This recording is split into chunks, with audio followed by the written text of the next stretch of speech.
ಸಂಸಾರಧಾವಾನಲನಿಡಲೋಕ ತ್ರಣಯ ಕಾರುಣ್ಯ ಘನಘನತ್ವಂ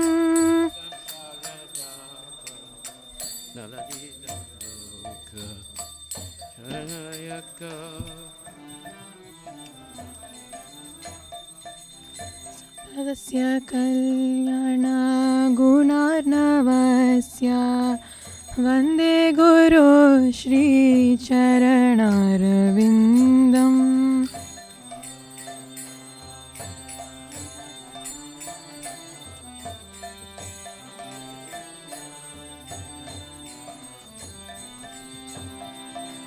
महाप्रभु कीर्तन नृत्य गीता वादित्रमाध्यान् मनसुरसेना.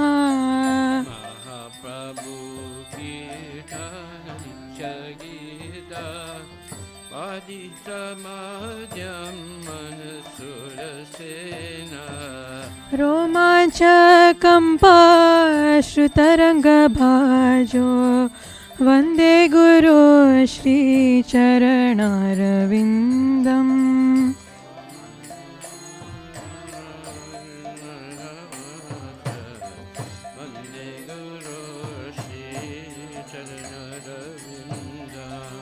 श्रीविग्रहाराधननृत्यनाम्ना शृङ्गारतन्मन्दिरमर्जनाद्रौ.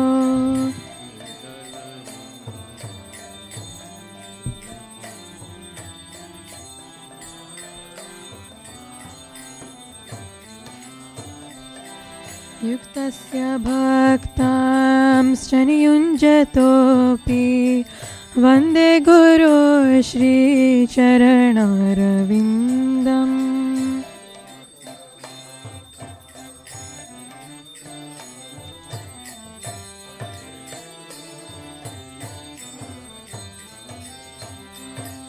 चतुर्विधा श्री भगवत्प्रसादा स्वादन्न तृप्तान् हरिभक्तसङ्गान्.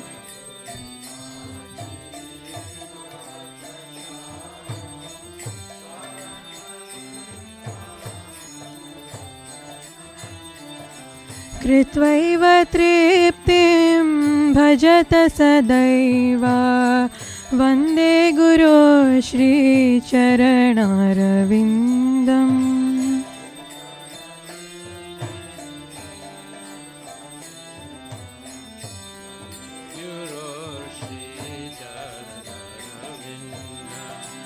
श्रीराधिका माधवयोरपारा माधुर्यलीला गुणरूपनाम्ना.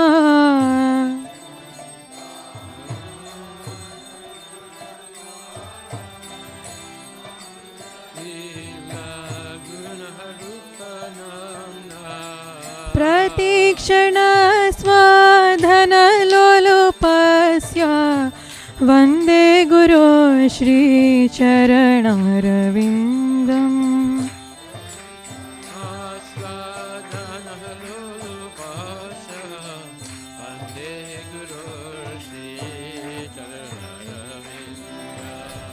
निकुञ्जयोनो रतिकेलिसिद्धै यायालिभिर्युक्तिरपेक्षणीया.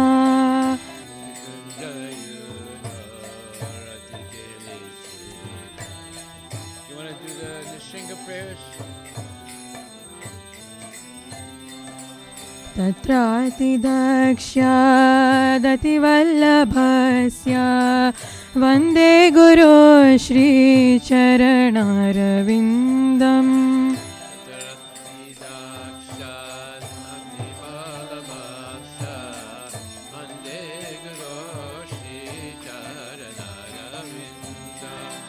साक्षाद्धरित्वेन समस्तशास्त्रे उक्तस्तथा भाव्यत एव सब्धिः.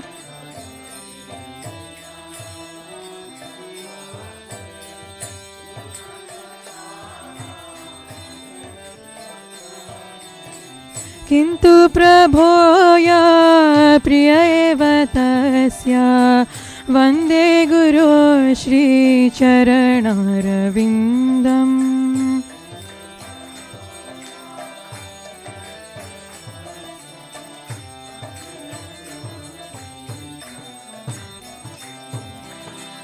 यस्य प्रसादात् भगवत् प्रसादात् यस्य प्रसादात् न गति कुतोऽपि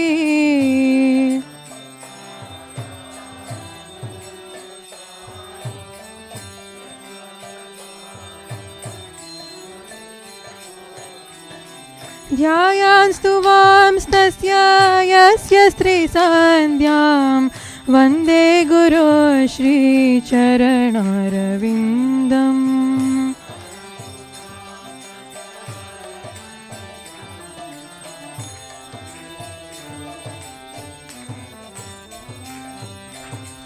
वन्दे गुरो श्रीचरणारविन्दम् वन्दे गुरो श्रीचरणारविन्दम्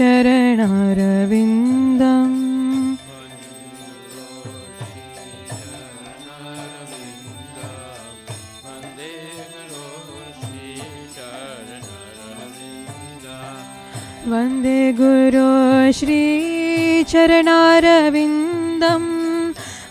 वन्दे गुरो श्रीचरणारविन्दम्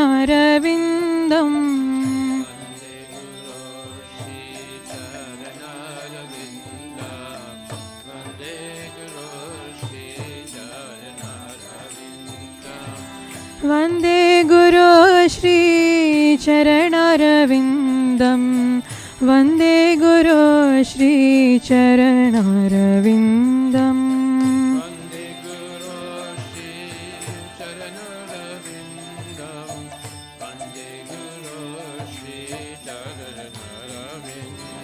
नमो ॐ विष्णुपदाय कृष्णप्रस्थाय भूतले श्रीमते भक्ति वेदान्त स्वामिनिति नामिने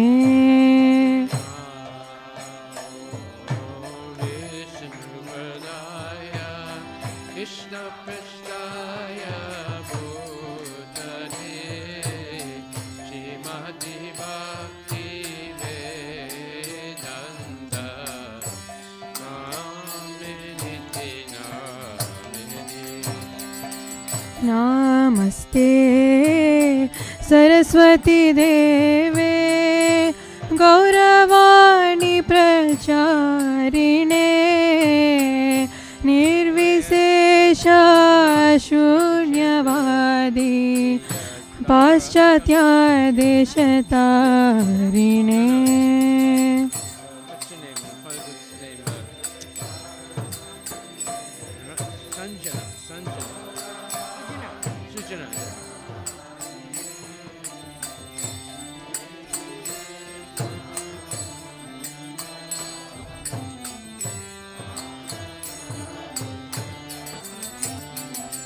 जय श्री कृष्ण चैतन्य प्रभु नित्यानंद श्री अद्वैत गदाधर श्रीवासादि गौर भक्तवृंद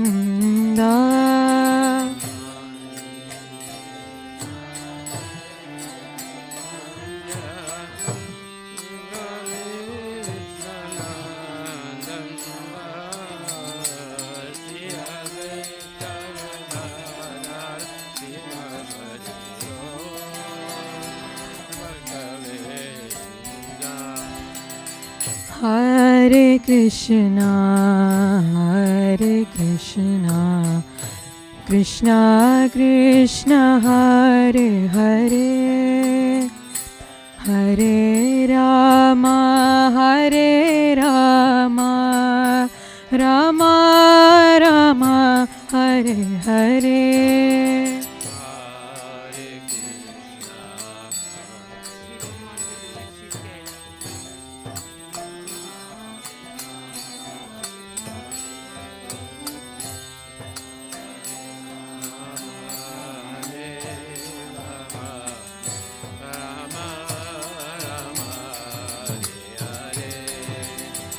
Hare Krishna, Krishna Krishna, Hare Hare, Hare Rama, Rama Rama, Hare Hare.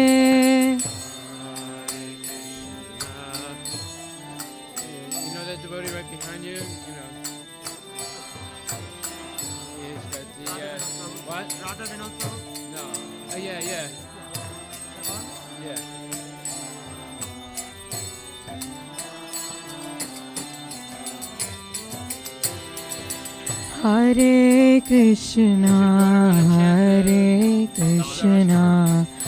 Krishna Krishna, Hare Hare, Hare Rama, Rama Rama, Hare Hare.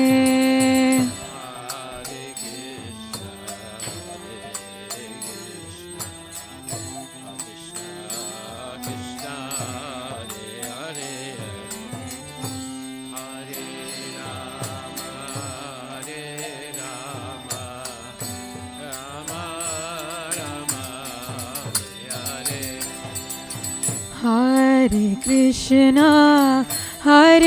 Krishna, Krishna Krishna, Hare Hare, Hare Rama, Rama Rama, Hare Hare.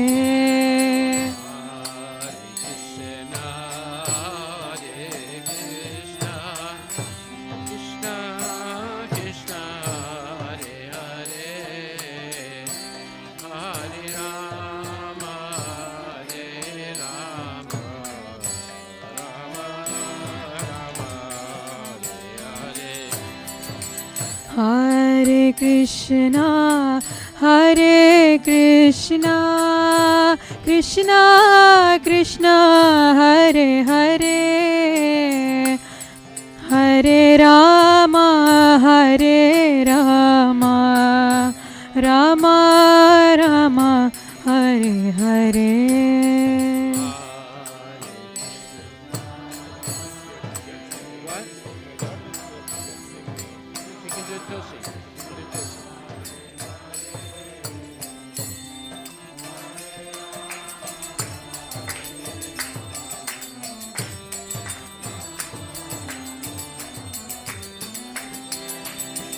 Hare Krishna, Krishna Krishna, Hare Hare, Hare Rama, Rama Rama, Hare Hare.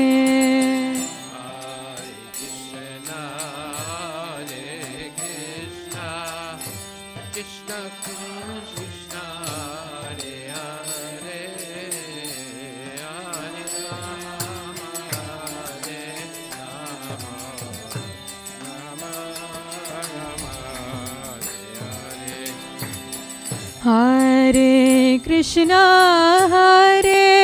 Krishna, Krishna Krishna, Hare Hare, Hare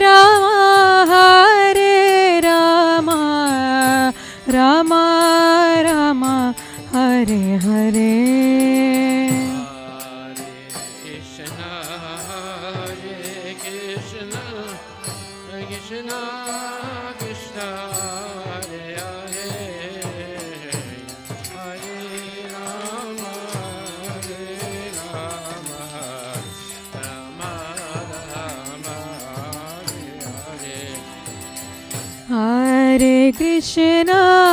Hare Krishna, Krishna Krishna, Hare Hare, Hare Rama, Rama Rama, Hare Hare. Hare Krishna,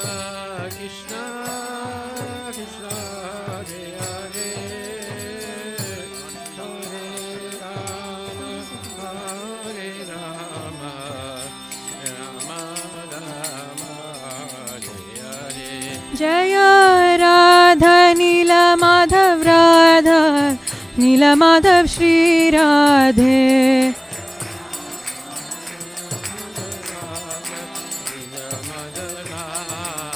जय राधा नीलमाधव राधा नीलमाधव श्री राधे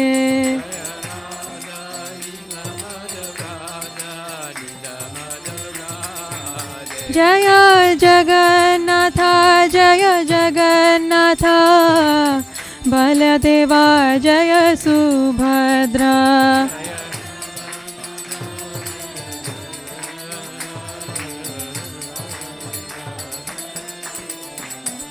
जय सीताराम सीताराम सीताराम जय लक्ष्मण हनुमान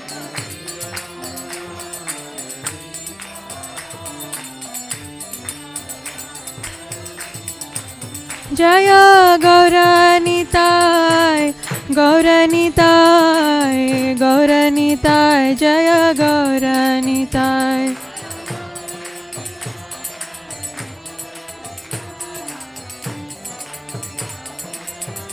जय जय प्रभुपाद प्रभुपाद प्रभुपाद जय जय प्रभुपाद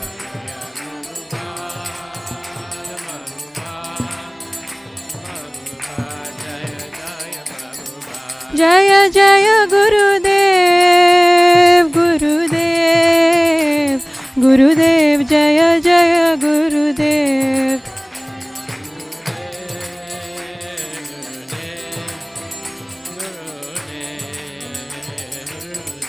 नित्य गौर हरि बोल हरि बोल नित्य गौर हरि बोल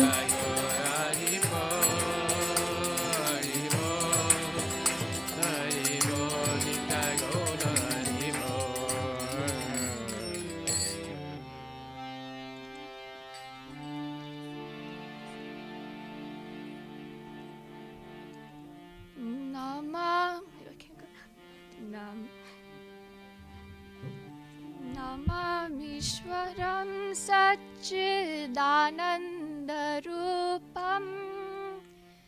लसत्कुण्डलं गोकुले व्रजमानम् नमामीश्वरं सच्चिदानन्दरूपं लसत्कुण्डलं गोकुले व्रजमानम्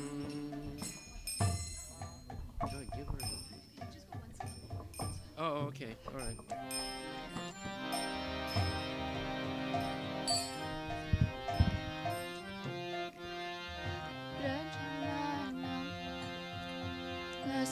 Satkundalam gokule brajamanam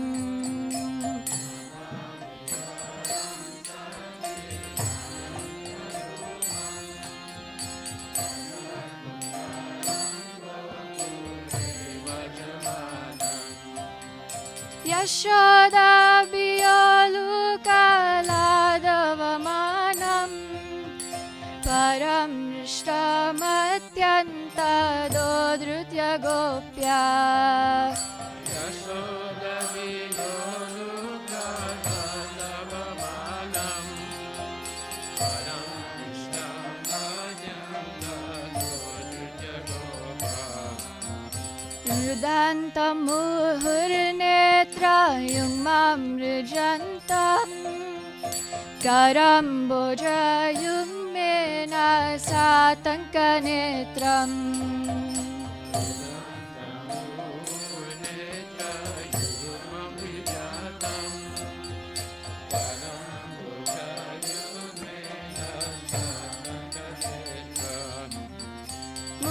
Mushwasakam patrirekangkakanta Sitagraivam damodaram bhaktibandham Mushwasakam patrirekangkakanta Sitagraivam damodaram bhaktibandham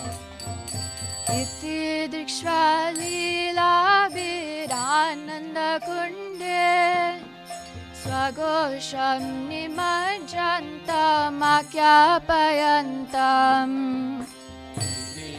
Swadila Virananda Kunde Agosami Majantam Agyapayantam Tadiyeshitanyeshu bhakterjitatvam Puna prematastam satavriti vande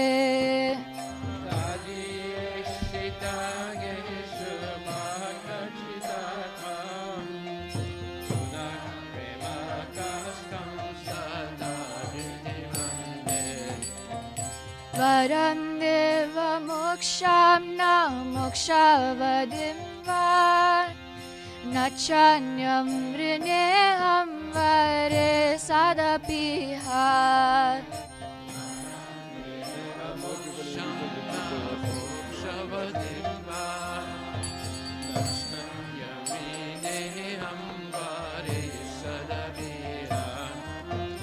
Varam deva moksham na mokshavadim va Nachanyam rineham vare sadapiha Varam deva moksham na mokshavadim va Nachanyam rineham vare sadapiha Idam teva purnata gopala balam Sada me manasya virastam kimanye Idam deva purnata gopala balam Sada me manasa virastam kimanyai Idam te mukam bhojam atyanta nilai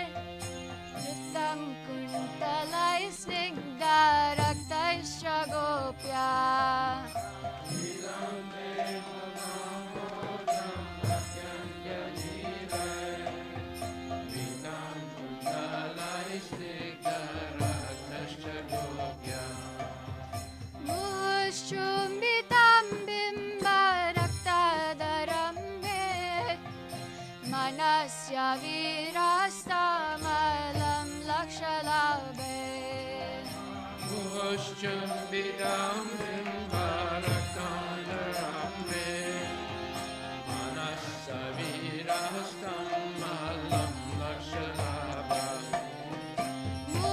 Mushchumbitam bimba raktadaram me Manasya virastamalam lakshalabe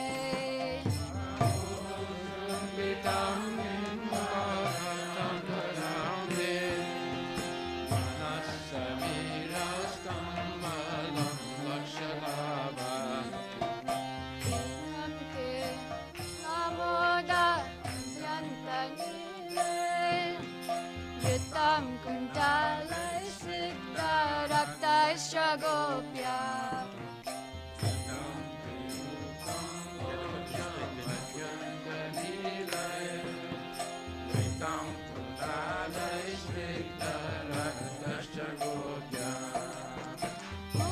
Mushchumbitam bimba raktadaram me Manasya virastamalam lakshalabe Mushchambidam bimbaraktandaram me Manasavirastam malam lakshalabha Namo Deva Damodarananta Vishnu Prasida Prabhu Dukka Jalabdi Manam Namo Deva Damodaram Vishnu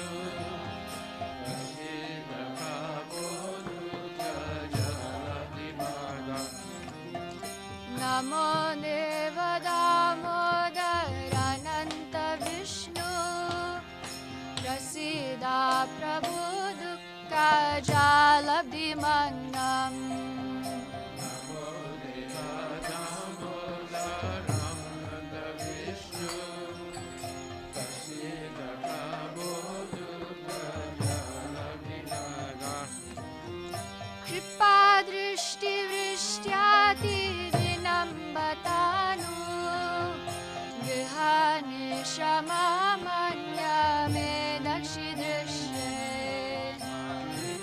Vishti Vishniyati Dinambatanu Grihani Shamamanya Mediyakshi Drishya Kripa Drishti Vrishyati Dinambatanu Grihani Shamamanya Me Dakshi Drishye Vishtiyati Dinambatanu Grihani Shamamanya Mediyakshi Drishya Kuberatmajo Vaddam Mutyaiva Yadvan Vayamochitau Bhakti Bhajo Kritau Cha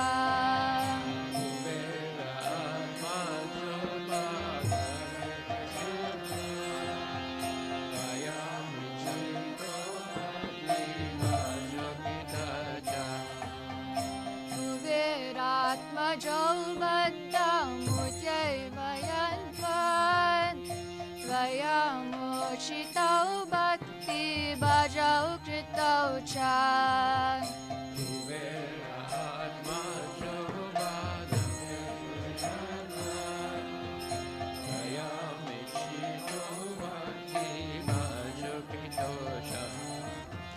Tata Prema Bhaktim Swakame Prayacha Namokshe Grahom Nesti Damodareha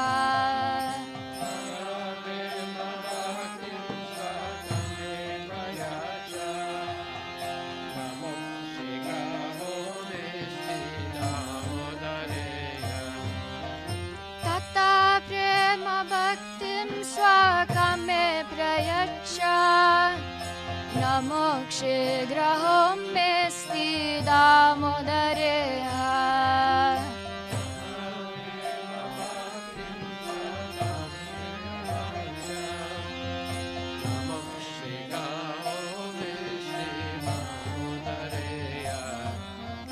Namaste Sudamne Spuradipti Damne Tvadiyodaraya Tva Vishwasya Damne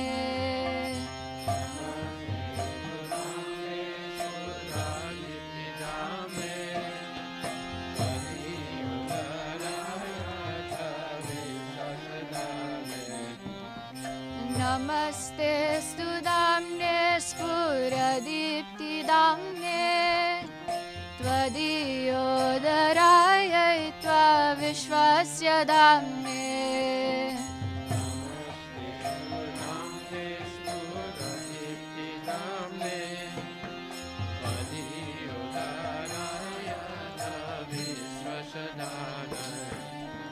Namo Radhikaya Tvadiya Priyaya Namo Nantalilaya Devaya Tubhyam Namo Radhikaya Tvaya Priyaya Namo Natalilaya Devaya Tubhyam Namo Radhikaya Tvadiya Priyaya Namo Nantalilaya Devaya Tubhyam Namo Radhikaya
Krishna, Hare Hare, Hare Rama, Hare Rama, Rama Rama, Hare Hare. Hare Krishna, Krishna Krishna, Hare Hare, Hare Rama, Hare Rama, Rama Rama, Hare Hare. Hare Krishna, Hare Krishna, Krishna Krishna, Hare Hare, Hare Rama, Hare Rama, Rama Rama, Hare Hare.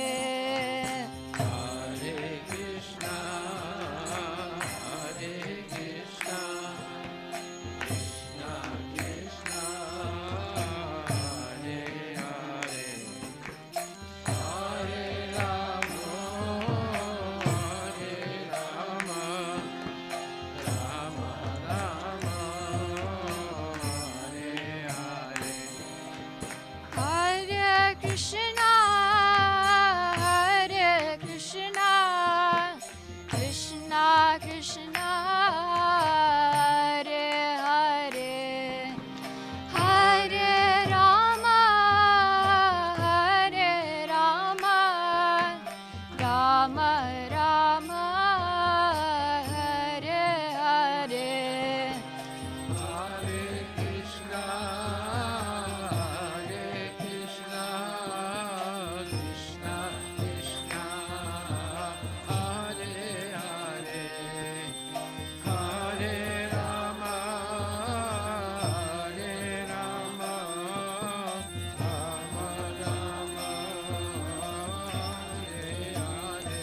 Jaya Radha Damodara, Radha Damodara Radhe.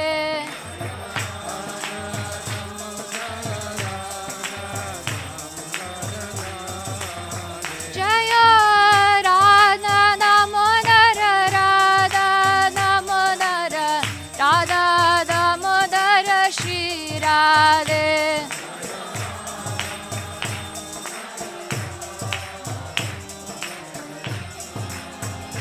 Jaya Yashomati Nandana, Yashomati Nandana, Yashomati Nandana Shri Krishna.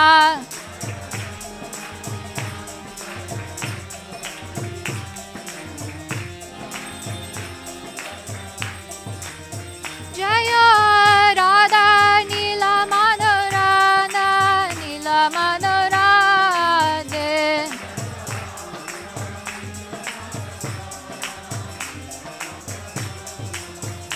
Jaya Prabhupada, Jaya Prabhupada, Jaya Prabhupada, Srila Prabhupada.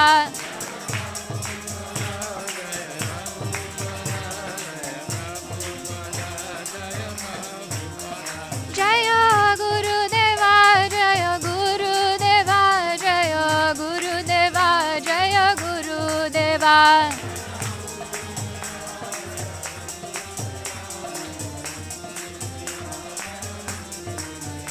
Nittai Gaura Hari Bol, Hari Bol, Hari Bol, Nittai Gaura Hari Bol.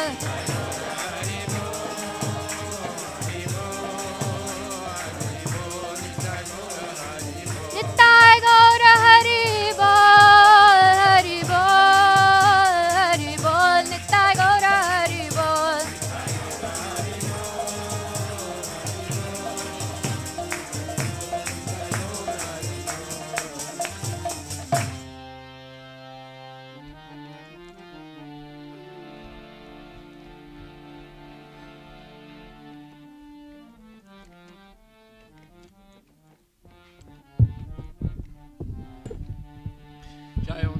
Prabhupada, Paramahansa Pararajika Chasta, Tarasatara Shishi, Shimari's Divine Grace, Hesti Bhaktivedanta Goswami Maharaj, Srila Prabhupada Ki Jai, Ananta Koti Vaishnava Vinda Ki Jai, Namacharya Srila Haridas Thakur Ki Jai, Om Sikaho Shri Krishna Chaitanya, Prabhu Nityananda Shri Advaita Gadadhar Shivasadi Gaura Bhakta Vinda Ki Jai, Shri Radha Krishna Gopinath Sam Kunda Radha Kunda Giri Govardhana Ki Jai, Shri Vrindavan Dham Ki Jai, Shri Mayapura Dham Ki Jai, Shri Jagannath Puri Dham Ki Jai, Tulasi Devi Ki Jai, Bhakti Devi Ki Jai, Ganga Maya Ki Jai, Chamuna Maya Ki Jai, Samaveda Bhakta Vinda Ki Jai, Damodarastakam Ki Jai, Harinam Sankirtan Ki Jai, Srila Prabhupada Patita Pavani Ki Jai. All glories to the assembled devotees. All glories to the assembled devotees. All glories to the assembled devotees. All glories to Shri Guru and Shri Gauranga. All glories to Srila Prabhupada Patita Pavan Ki Jai.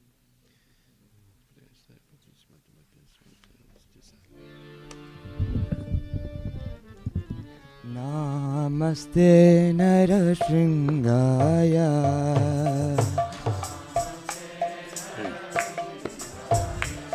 Praladadayine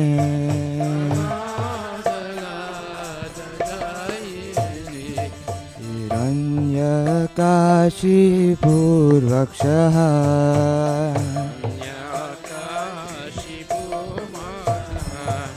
Shilatankanakalaye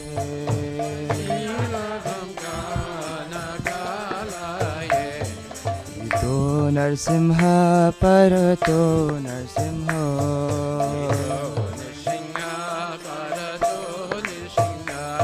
Oyato yato yami tato Narsimha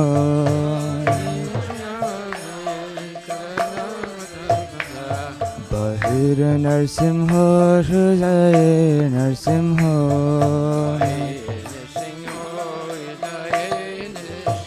Narasimha Madhim Sharanam Prapade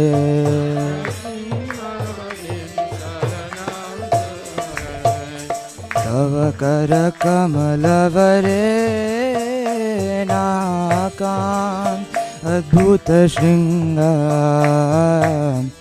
Dalita Hiranyakashipu Tanu Bringam Keshavadrita Narahari Rupam Jaya Jagadisha Hare Jaya Jagadisha Hare Jaya Jagadisha Hare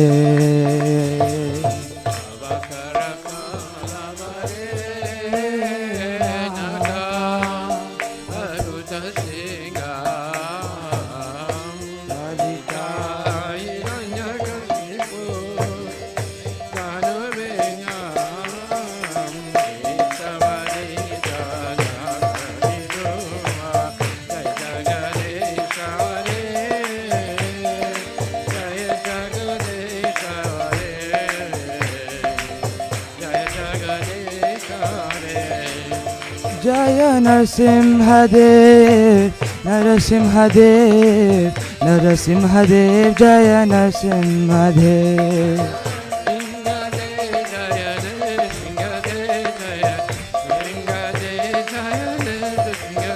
Jaya Prahlad Maharaj, Prahlad Maharaj, Prahlad Maharaj, Jaya Prahlad Maharaj.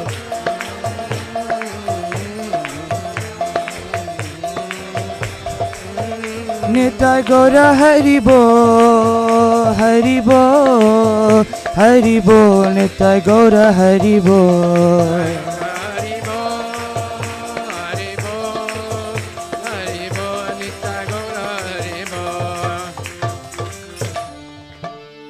Shingade Bhagavan Ki Jai.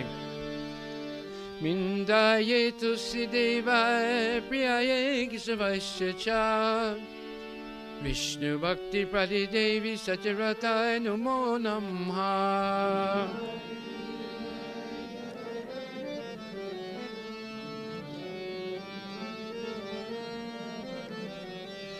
Vrindaye Tusideva Priyaye Kesavasya Vishnu Bhakti Pradi Devi Sachirataya Namo Namaha.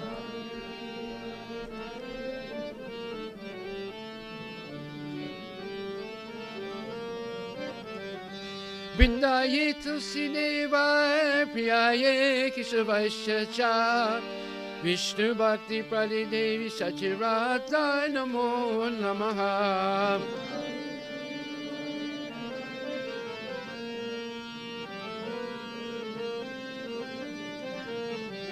Vrindaye Tulsi Devi Maharani Ki Jai.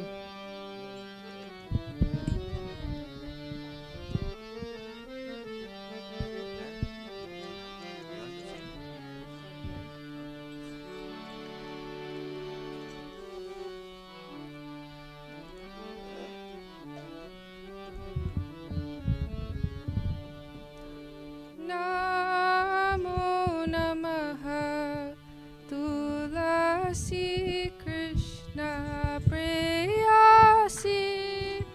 Namo Namaha Tulasi Krishna Prayasi. Namo Namaha. Radha Krishna Seva Pavo Abhilasi. Krishna Seva Baba Abhilasi. Tumhara sarana loy tara vancha purna hoy. Jiva Gauri Kara Dare Vrindavanavasi. Kripa kori koro tare Vrindavanavasi.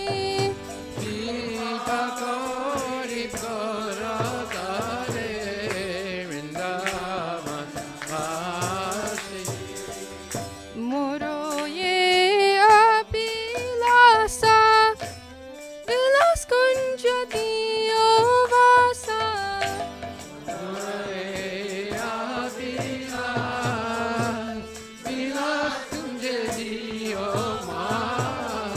Nayane hari posada yugala duparasi.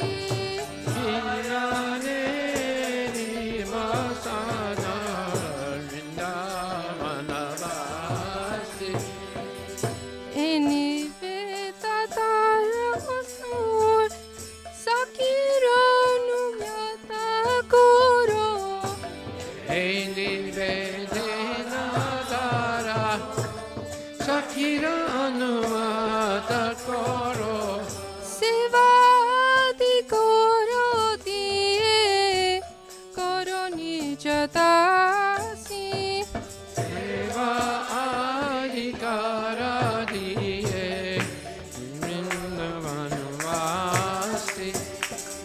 Dina Krishna dasa koi ejine moro hoy.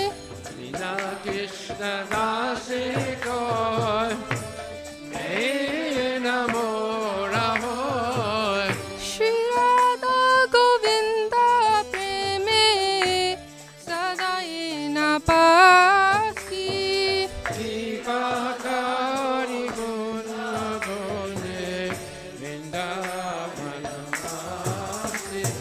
Yani kani chappapani brahma hatyadikani cha tani tani pranashyanti pradakshina pade pade. Chapapani Brahmahadyadhikani cha Tani Tani Pranisanti Pradikshina Bade Bade. Yani kani chappapani brahma hatyadikani cha tani tani pranashyanti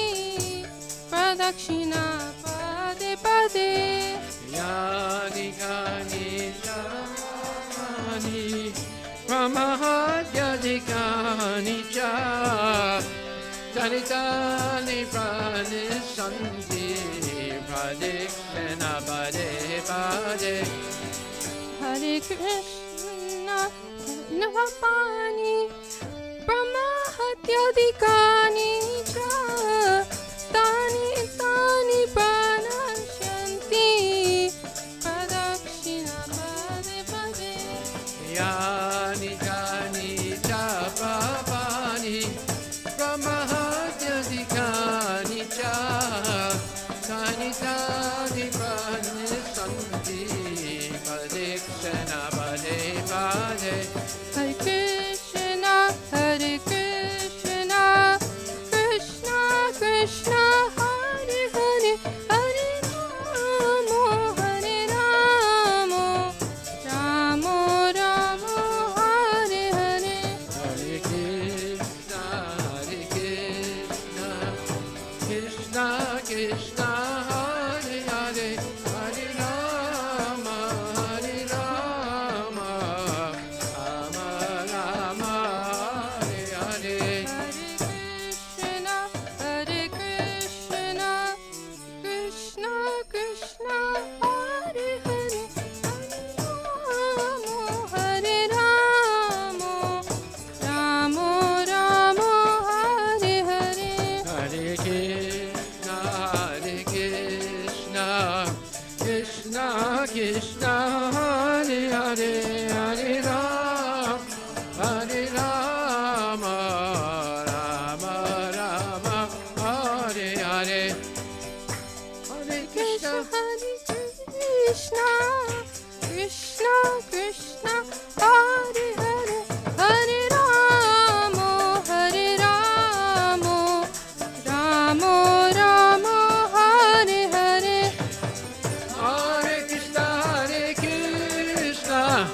Krishna Krishna Hare Hare Hare Ramo Ramo Ramo Hare Hare Hare Krishna Krishna Krishna Hare Hare Hare Rama Rama Rama Hare Hare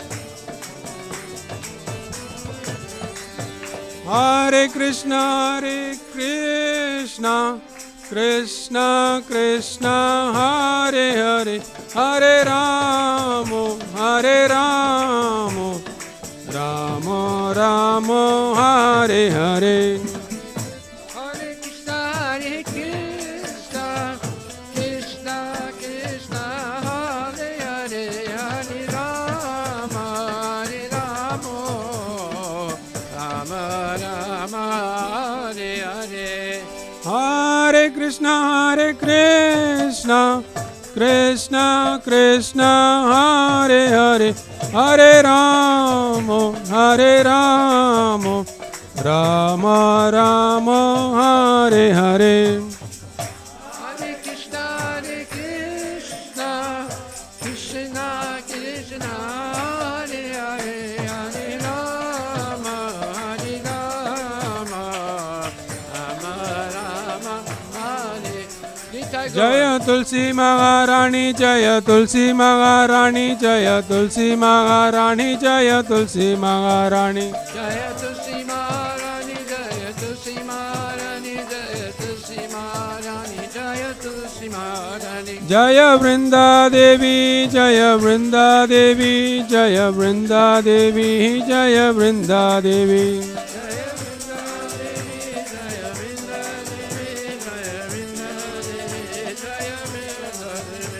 Nitai Gaura Hari Bol Hari Bol Hari Bol Nitai Gaura Hari Bol Nitai Gaura Hari Bol Hari Bol Hari Bol Nitai Gaura Hari Bol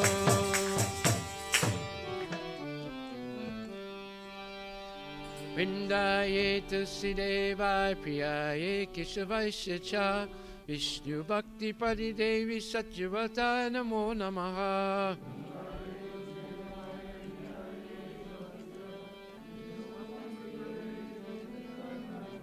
Vrindaye Tulsi Deva Priyaye Kishavaisya Cha Vishnu Bhakti Pradi Devi Satyarata Namo Namaha.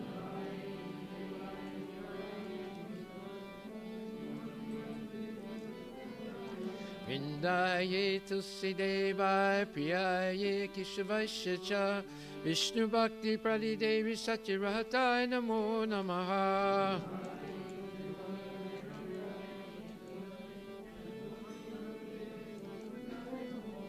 Vrindaye Tulsi Devi Maharani Ki Jai.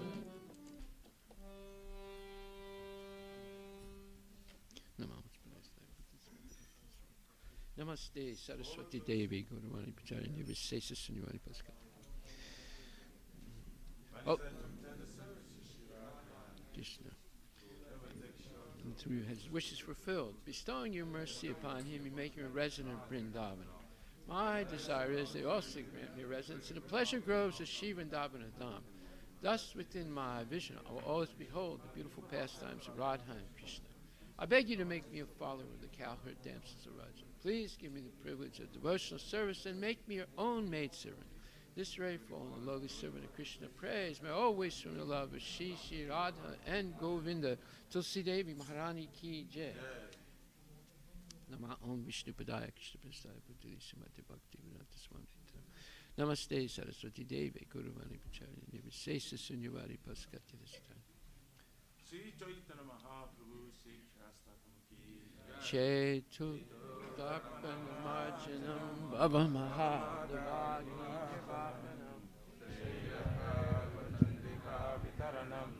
Vidyavado Jivanam Anandam Buddhivardhanam Pratipadam Purnamrita Sadhanam Sarvatmasnam Param Vijayati Shri Krishna Sankirtanam Nam Namakari Vaudha Nija Sarva Shaktis Tatra Pita Niyamita Shmarane Nakala Itadishitava Kripaya Bhagavan Mamapi Durdhaiva Midreshamya Janina Noraga Trinarapi Sunichena Tarorapi Saishnuna Amanina Manadena Kirtaniya Sadari Na dhanam na janam na sundarim kavitam vajagari shakamaye mama janmane janmaneshwari bhavatar bhakti rahaitu kitwai ainanda tanuja kinkaram patitamam vishame bhavam buddho kripaya tava par pankajasti taduli sadrisham vichintaya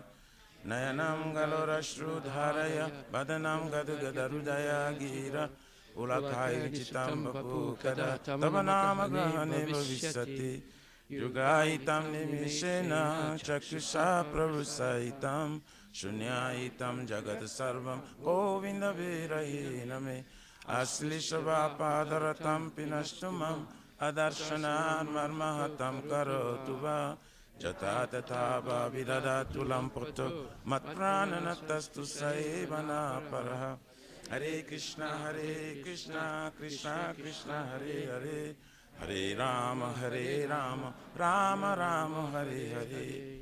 Sri Chaitanya Mahaprabhu Sri Kyastakam Ki Jai.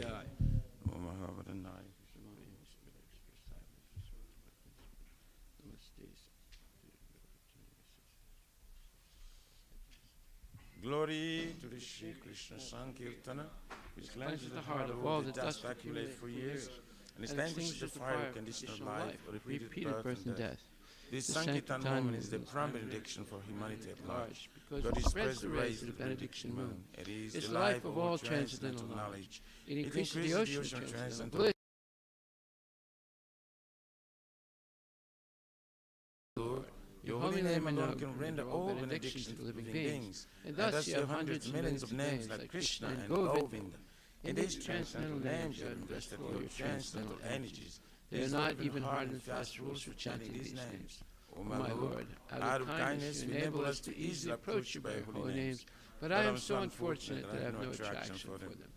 Once you chant the holy name of the Lord in a humble state of mind, thinking oneself lower than a straw in the street, one should be more tolerant than a tree, devoid of all sense of false prestige, and should be ready to offer all respect to others. In such a state of mind, one can chant the holy name of the Lord constantly. O Almighty Lord, I have no desire to accumulate wealth, nor do I desire beautiful women, nor do I want any number of followers. I only want your causeless devotional service, birth after birth. O Son of Maharaj Nanda Krishna, I am your eternal servitor, yet somehow or other I have fallen into this ocean of birth and death. Please pick me up from this ocean of death and place me as one of the atoms at your lotus feet. O my Lord, when will my eyes be decorated with tears of blood flowing constantly when I chant your holy name? When will my voice choke up, and when will the hairs on my body stand on end at the recitation of your holy name? O Govinda, feeling your separation, I am considering a moment to be like 12 years or more. Tears are flowing from my eyes like torrents of rain, and I am feeling all vacant in the world in your absence. I know no one but Krishna as my Lord, and he shall remain so even if he handles me roughly by his embrace, or makes me broken-hearted by not being present before me. He is completely free to do anything and everything, for he is always my worshipful Lord, unconditionally. Sri Chaitanya Siksastakam Ki Jai.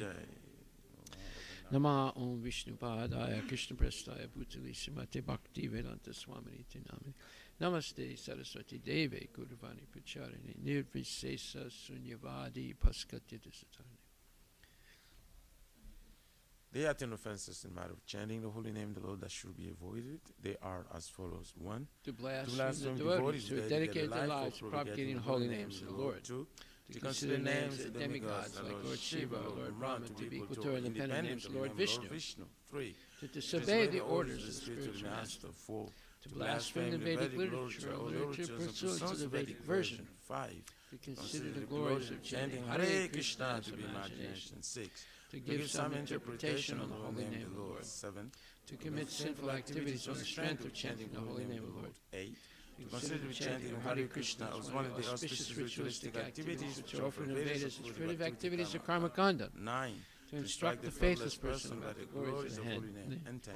To not have complete faith in chanting the holy names and to maintain material attachments even after understanding so many instructions in this matter.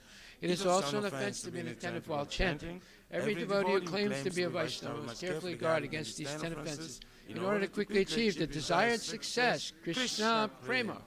Now let us offer our most humble obeisances unto all the Vaishnava devotees of the Lord.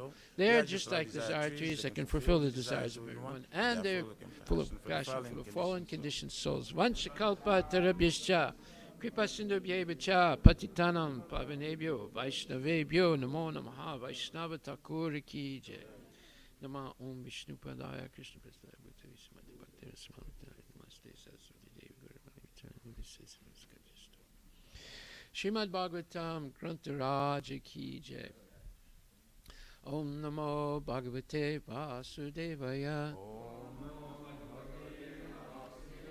Nama Om Vishnu Padaya Krishna Prestaya Bhutale Srimati Bhakti Vedanta Swami Niti Namane.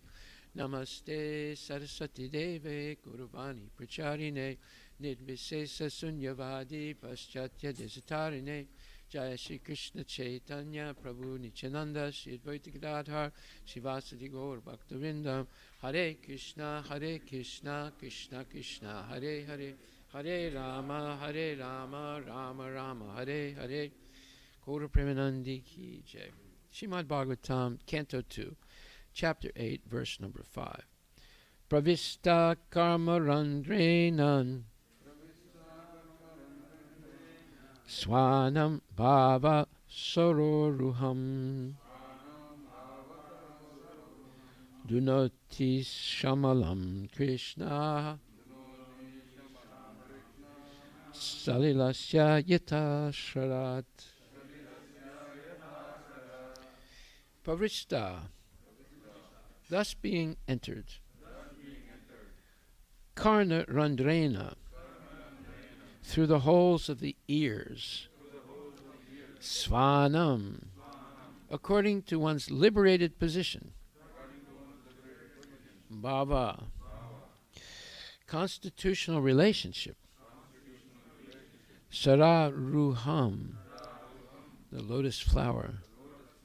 Dunati, cleanses. Shamalam, material qualities like lust, anger, avarice, and hankering. Krishna, Lord Krishna, the Supreme Personality of Godhead. Salilasya, of the reservoir of waters, Yata, as it were, Sharat, the autumn season. Translation by His Divine Grace, A.C. Bhaktivedanta Swami Prabhupada. The sound incarnation of Lord Krishna, the Supreme Soul, that is, Srimad Bhagavatam, the sound incarnation of Lord Krishna, enters into the heart of a self-realized devotee, sits on the lotus flower of his loving relationship, and thus cleanses the dust of material association, such as lust, anger, and hankering. Thus it acts like autumnal rains upon pools of muddy water. Srila Prabhupada Ki Jai. Purport by His Divine Grace, A.C. Bhaktivedanta Swami Srila Prabhupada. It is said that a single pure devotee of the Lord can deliver all the fallen souls of the world. Thus, one who is actually in the confidence of a pure devotee like Narada or Sukadeva Goswami, and thus is empowered by one's spiritual master, as Narada was by Brahmaji, can not only deliver himself from the clutches of Maya or illusion, but can deliver the whole world by his pure and empowered devotional strength. The comparison to the autumnal rain that falls on muddy reservoirs of water is very appropriate. During the rainy season, all the waters of the rivers become muddy, but in the month of July, August, the autumn season, when there is a slight rainfall, the muddy waters of the rivers all over the world become at once clear. By addition of some chemical, a small reservoir of water like that of a metropolitan waterworks tank can be cleared, but by such a tiny effort it is not possible to clear all the reservoirs of water like rivers. A powerful, pure devotee of the Lord, however, can deliver not only his personal self, but also many others in his association. In other words, the cleansing of the polluted heart by other methods, like the culture of empiric knowledge or mystic gymnastics, can simply cleanse one's own heart. But devotional service to the Lord is so powerful that it can cleanse the hearts of the people in general by the devotional service of the pure, empowered devotee. A true representative of the Lord like Narada, Sukadeva, Goswami, Lord Chaitanya, the six Goswamis, and later Srila Bhaktivinoda Thakur and Srimad Bhaktisiddhanta Saraswati Thakura, etc., can deliver all people by their empowered devotional service. By sincere efforts to hear Srimad Bhagavatam, one realizes his or her constitutional relationship with the Lord in the transcendental humor of servitude, friendship, paternal affection, or conjugal love, and by such self-realization one becomes situated at once in the transcendental loving service of the Lord. Not only were all the pure devotees like Narada self-realized souls, but they were engaged in preaching work automatically by spiritual impetus, and thus they delivered many poor souls entangled in the material modes. They became so powerful because they sincerely followed the Bhagavatam principles by regular hearing and worshipping. By such actions, the accumulated material lusts, etc., become cleansed by the personal endeavor of the Lord within the heart. The Lord is always within the heart of the living being, but he becomes manifested by one's devotional service. Purification of the heart by culture of knowledge or mystic yoga may be all right for the time being for an individual person, but it is like the cleansing of a small quantity of stagnant water by chemical processes. Such clarification of water may stand for the time being, and the sediments settle down, but by a slight agitation, everything becomes muddy. The idea is that devotional service to the Lord is the only method of cleansing the heart for good, whereas other methods may be superficially good for the time being. There is a risk of becoming muddy again due to agitation of the mind. Devotional service to the Lord with specific attention for hearing Srimad Bhagavatam regularly and always is the best recommended method for liberation from the clutches of illusion. Srila Prabhupada Ki Jai. The sound incarnation of Lord Krishna, the Supreme Soul, that is, Srimad Bhagavatam, enters into the heart of a self-realized devotee, sits on the lotus flower of his loving relationship, and thus cleanses the dust of material associations such as lust, anger, and hankering. Thus, it acts like autumnal rains upon pools of muddy water. Srila Prabhupada ki jai. Well, the statement of this verse is summarized in the last sentence of the purport. Devotional service to the Lord with specific attention for hearing Srimad Bhagavatam regularly and always is the best recommended method for liberation from the clutches of illusion. Now, how many people actually understand this? I mean, we've been reading this section, and it emphasizes the same thing over and over again. What is that? Devotional service to the Lord with specific attention for hearing Srimad Bhagavatam regularly and always. And in the previous purport said, right up to the moment of death, is the best method, recommended method for liberation from the clutches of illusion. Now, who believes it? Raise your hand if you actually believe this. And be honest. If you don't believe it, don't raise your hand. Who actually believes this? All right, half of a hand is not up. You put it up or you leave it down. Don't be afraid to leave it down. Why not? Tell the truth. If you don't really believe it, leave your hand down. Okay, so that's a point. Very few people actually believe it, even amongst devotees. Even amongst devotees, very few people believe it because they don't hear Srimad Bhagavatam every day spoken by genuine devotees. They don't do that.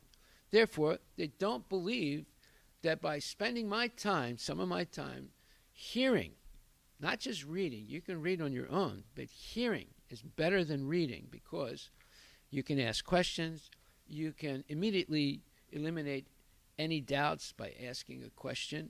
And there are going to be many doubts. There are words you don't understand, there are phrases you don't understand, there are concepts you don't understand, right? Who can claim that they understand everything just by hearing once? They would be lying.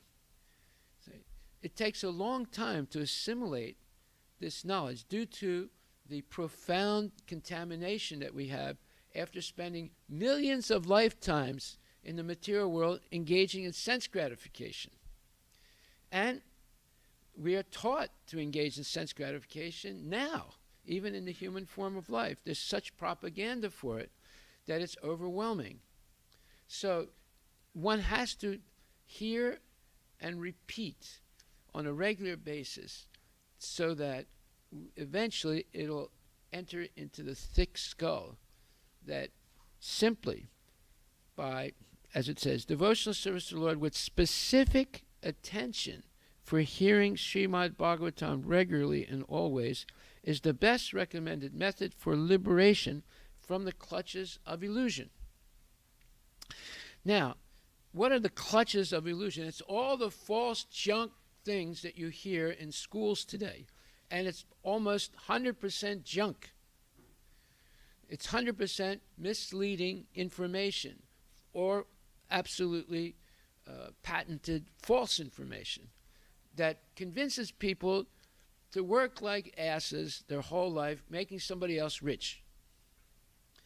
And they'll deny themselves a good diet, they'll deny themselves good sleep by being in anxiety all the time, in fear of losing their job, in fear of economic downturns, in fear of a pandemic, in fear of the vaccine for the pandemic. There's no end to the fears that people have in this society today. And why is that? Because politicians and businessmen make money when people are afraid. How is that? When you're afraid, you'll make fast decisions out of panic. So, let's look at a little bit of history and recent history. The world was supposed to collapse. The whole world was supposed to collapse because of Y2K. the publicity for that was 3 years. For 3 years leading up to Y2K, there was one newspaper article after another. There were people who were talking about it on the radio. There were people who were talking about here and there that there's going to be a major collapse of all the banks and everything. You won't be able to get your money out. And many people believed it. And on that basis, there was advertisement. You can buy 3 months worth of dry food, and you can store it when it all collapses. And many people bought it. And then some people bought expensive underground shelters in their backyard. They come, they dig a big hole in your backyard and they put this underground shelter, and you can get into that shelter. People bought those things. They're expensive. It runs into sometimes $100,000. Depends how much amenities you want in the underground shelter. And people bought all kinds of things in preparation for Y2K. See? And then according to the Mayan calendar, the world was going to end in 2012. Yeah, a lot of people got scared about that also.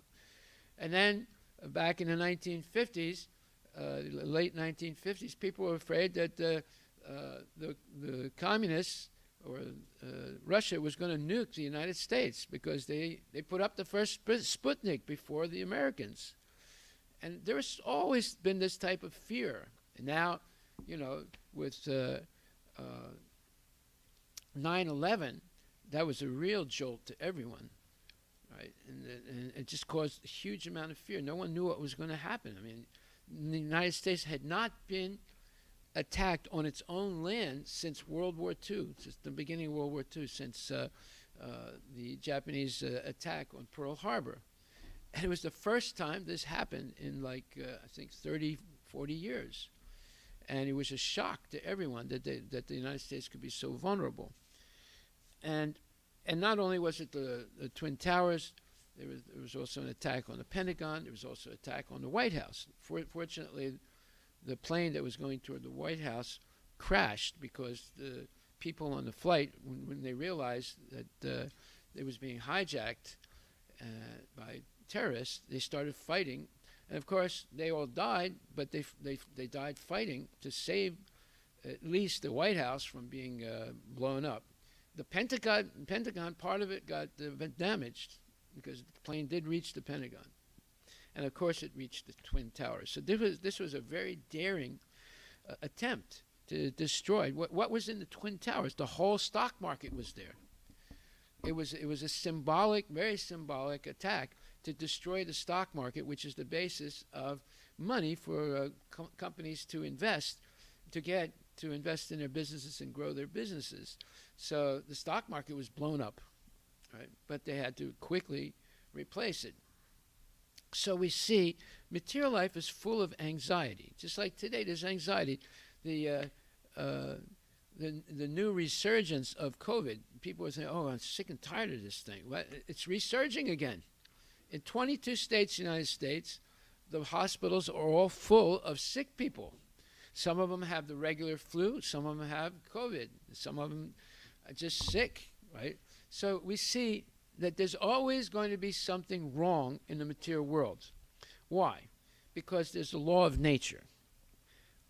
We know the law of nature. What goes up comes down. We know the law of nature. There's birth, there's death, there's old age and disease. But there's other laws of nature that we don't know about or we ignore, such as it's said in Bhagavad Gita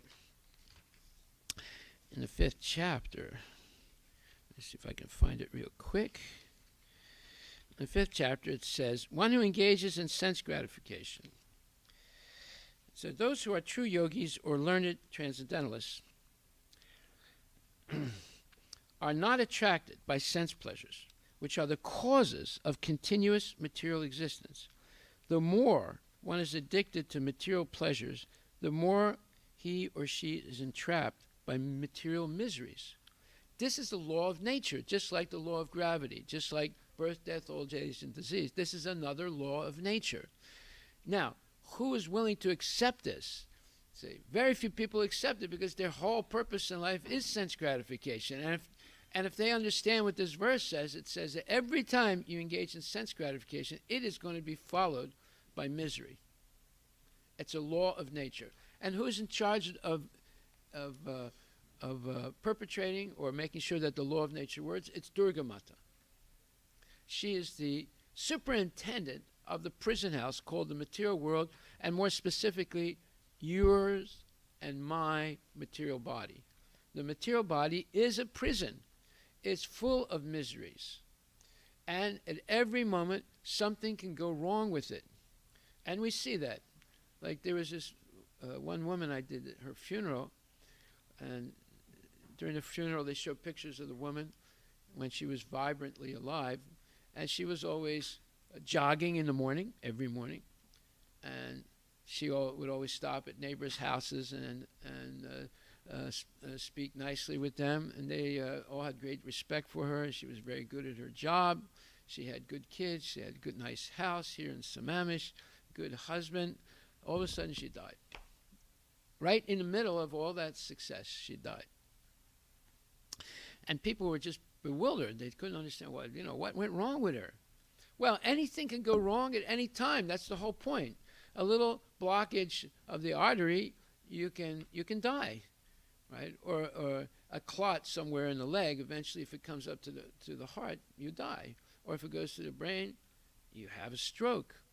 So, or people get cancer, or they get strange diseases like leukemia, this thing and that thing. It's happening all the time. It happens to children also. I had a friend of mine, it was my cousin in Philadelphia, and he was a very successful lawyer. He had a wonderful wife, wonderful son. The son died, and he did everything. He spent a huge amount of money trying to save his boy. It didn't work, and he died, only like 8 or 9 years old. So these things are happening all the time. And we know that someone, a young boy, committed suicide just last week, right? In Bellevue High School, or where? Where? Bellevue Middle School. He committed suicide. How old was he? 13? 12 years old boy, Indian boy. So we see, unless we understand the laws of material nature, we're going to merrily go along our way thinking everything is going to be TK. But it's not going to be TK, because there are laws of nature, and if we don't understand them, we, out of ignorance, violate them, and we suffer unnecessarily. Unnecessarily. We're not meant to suffer, but it happens unnecessarily. And it's due to misinformation and lies. There's maybe a slight difference between misinformation and a lie, an outright lie. But most of what is taught today is misinformation and lies. So here it says in this purport, a pure devotee of the Lord whose heart has once been cleansed by the process of devotional service never relinquishes the lotus feet of Lord Krishna, for they fully satisfy him or her as a traveler is satisfied at home after a troubled journey. So we should instill in our children this cleansing process of devotional service. Now, there's a saying in English, monkey see, monkey do. So the little monkey, 8, 9, 10, 12, 14, 16, 18 years old, should see the big monkeys, mother and father, engaged in devotional service, not engaged in television and going to Super Bowl and going to parties and drinking wine and all this nonsense. They should see the parents engaged practically in devotional service with love and devotion, and sharing that love and devotion with their children. See? Or eventually you'll see the child grows up a little bit and gets their own room and starts locking the room and on the internet all night long. And that is disaster, because now they're not associating with Krishna, they're associating with every scumbag in the world. So it's up to you to decide if you want your kids to grow up properly. Then you have to have some rules in the house of how you're going to do things. And the number one rule is that Krishna should be the Thakur of the house, not the television, not the computer, not the cell phone, not this magazine or that magazine. or this book or that book. Krishna should be the thakur of the house. He's the owner of everything. As it says, Bhuktaram Yakitapasam Sarvaloka Maheshwaram. He is Sarvaloka. He's the Maheshwar of the Sarvaloka, of all the whole universe. Everything belongs to him. So whatever you have, whatever we have, it should be used in the service of Krishna. That's one thing we learn about the temple. Everything the temple gets as donations or whatever, it's used to serve the deities. It's used to distribute the mercy of the deities to the people, regardless of who they are, whatever education they have or don't have, or whatever goodness they have or don't have. It's to serve the mercy of Krishna, or spread the mercy of Krishna to as many people as possible. So if the temple becomes a business rather than serving the Lord, then there is opaqueness. Opaqueness means you can't see clearly what's happening. So therefore, every member who's a volunteer of the temple, including the presidents, including the gurus or whatever, they have to be only dedicated to serving the deity under Prabhupada's instructions and distributing the mercy of the deity to all the people, and not concerned about their own aggrandizement or their own benefit. So that is the life of a devotee. He is always doing good to others, para upakar, and he's unhappy. He or she is unhappy when they see other people unhappy. So some people are happy when they see other people unhappy, but the devotee is always unhappy seeing other people unhappy. Therefore, he tries to do whatever is possible to help them become happy. And you don't become happy by smoking marijuana, although people tell you you do. But no, you don't get happy by smoking. You become dumb, right? And you don't get happy by engaging in illicit activities. You don't get happy just by hoarding money. And you don't get happy by spending the money. You get happy by pleasing Krishna, because we are part and parcel of Krishna. If Krishna is happy, you'll become happy, because we are all part and parcel of Krishna. So here it says, the idea is that devotional service to the Lord is the only method of cleansing the heart for good, whereas other methods may be superficially good for the time being. There is a risk of becoming muddy again due to the agitation of the mind. Well, we see this every day. People get agitated in their mind, and they start to speak things that are unpleasant, and they get upset. Now, why does a person... Some people are like when you have a relationship with a person who easily gets upset, it's like walking on empty eggshells. Any slight little touching the eggshell, it cracks, right? So you have to be careful in the association of people who easily get or quickly get angry. Why? Because they have many strong material desires, and they're not able to get them immediately. Therefore, they become always on the edge. They become very easily angered because of the strong material desires that are frustrated.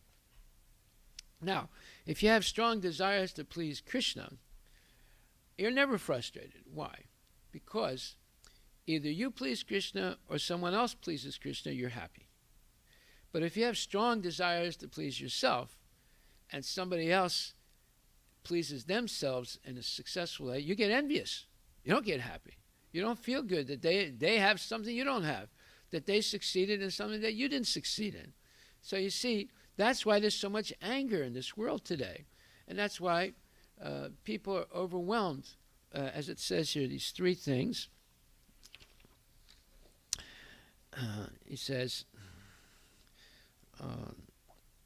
that you have this lust, anger, and hankering.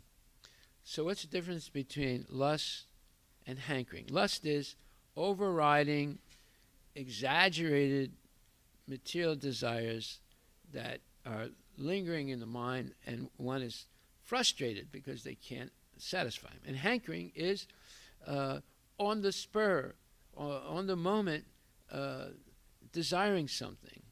Like, let's say you walk by a sweet shop, and just by smelling the the cinnamon waves of the cooking waves, or some other sweet type of smell, you get a hankering. Oh, I would like to eat that. Right? So the hankering is on the spur of the moment. But lust means you're overwhelmed by the desire, and you can't think of anything else. The mind just keeps coming back to it all the time. It can be a computer game. It can be a person. It can be any desirable goal, that's something you want to achieve. When it becomes overriding and fanatically or ferociously instilled in the mind, it's called lust. And it leads to oftentimes, sometimes murder, sometimes self-mutilation. All kinds of crazy things happen when one is a lusty person. It also leads to working insanely. Just like yesterday we were discussing about how sometimes people are so overwhelmed with their job that they sleep under the computer. Because the companies now, they have bathrooms, they have showers, they have lunch and dinner and breakfast and everything. Sometimes they're so scared to keep their job, they sleep under the computer so they can get to be first at the computer in the morning. See? So, have you ever seen anyone like that? Have you ever seen anyone like that? Yes? Oh, I thought I was exaggerating. Ever seen anyone like that? Yes? You ever seen anyone like that? No, you never saw. Okay, good. No, but there's some people get so overwhelmed, so scared. And especially let's say someone's been working 20 years in Microsoft. So, I mean, they had to work hard, but then some new guy comes in from, let's say, Andhra Pradesh, 20 years old, just got out of school and got accepted, right? And all of a sudden, he's there, you're there maybe 8 to 10 hours. He's there 18 hours. I mean, he's determined to keep that job and make the big bucks, you see. Why? Because it's fear, anxiety. This is what motivates people today, fear and anxiety. And the companies, they know how to make you fearful and anxious. Every 6 months, they give you an evaluation. Is it 6 months or 1 year? 1 year. Okay. Every 12 months, they give you an evaluation. And some people really worry about it because something might have gone wrong, or they might have made a mistake, and they're in anxiety, maybe 6 months waiting, wondering what's going to happen. Right? And every company will fire 10% of the workforce every year. This was started by one CEO of Ford, I forget his name, but he said you have to fire 10% of the workforce every year to keep everyone on their toes. So that means there's going to be anxiety. Everyone is going to be so scared to get docked that they're working like busy bees to keep their jobs. So this is the nature of the material world. So here it says, in other words, the cleansing of the polluted heart by other methods, like the culture of empiric knowledge or mystic gymnastics, can simply cleanse one's own heart, but devotional service to the Lord is so powerful that it can cleanse the hearts of people in general by the devotional service of the pure, empowered devotee. A true representative of the Lord, like Narada, Sukadeva Goswami, Lord Chaitanya, the 6 Goswamis, and later Srila Bhaktivinoda Thakur and Srimad Bhaktisiddhanta Saraswati Thakur, etc., can deliver all people by their empowered devotional service. Now just imagine, like we met this week, the leader or the head sannyasi of one of the 8 mutts or temples of Madhvacharya in Udupi, right? That this is a man, well, from his boyhood he was trained to be a sannyasi.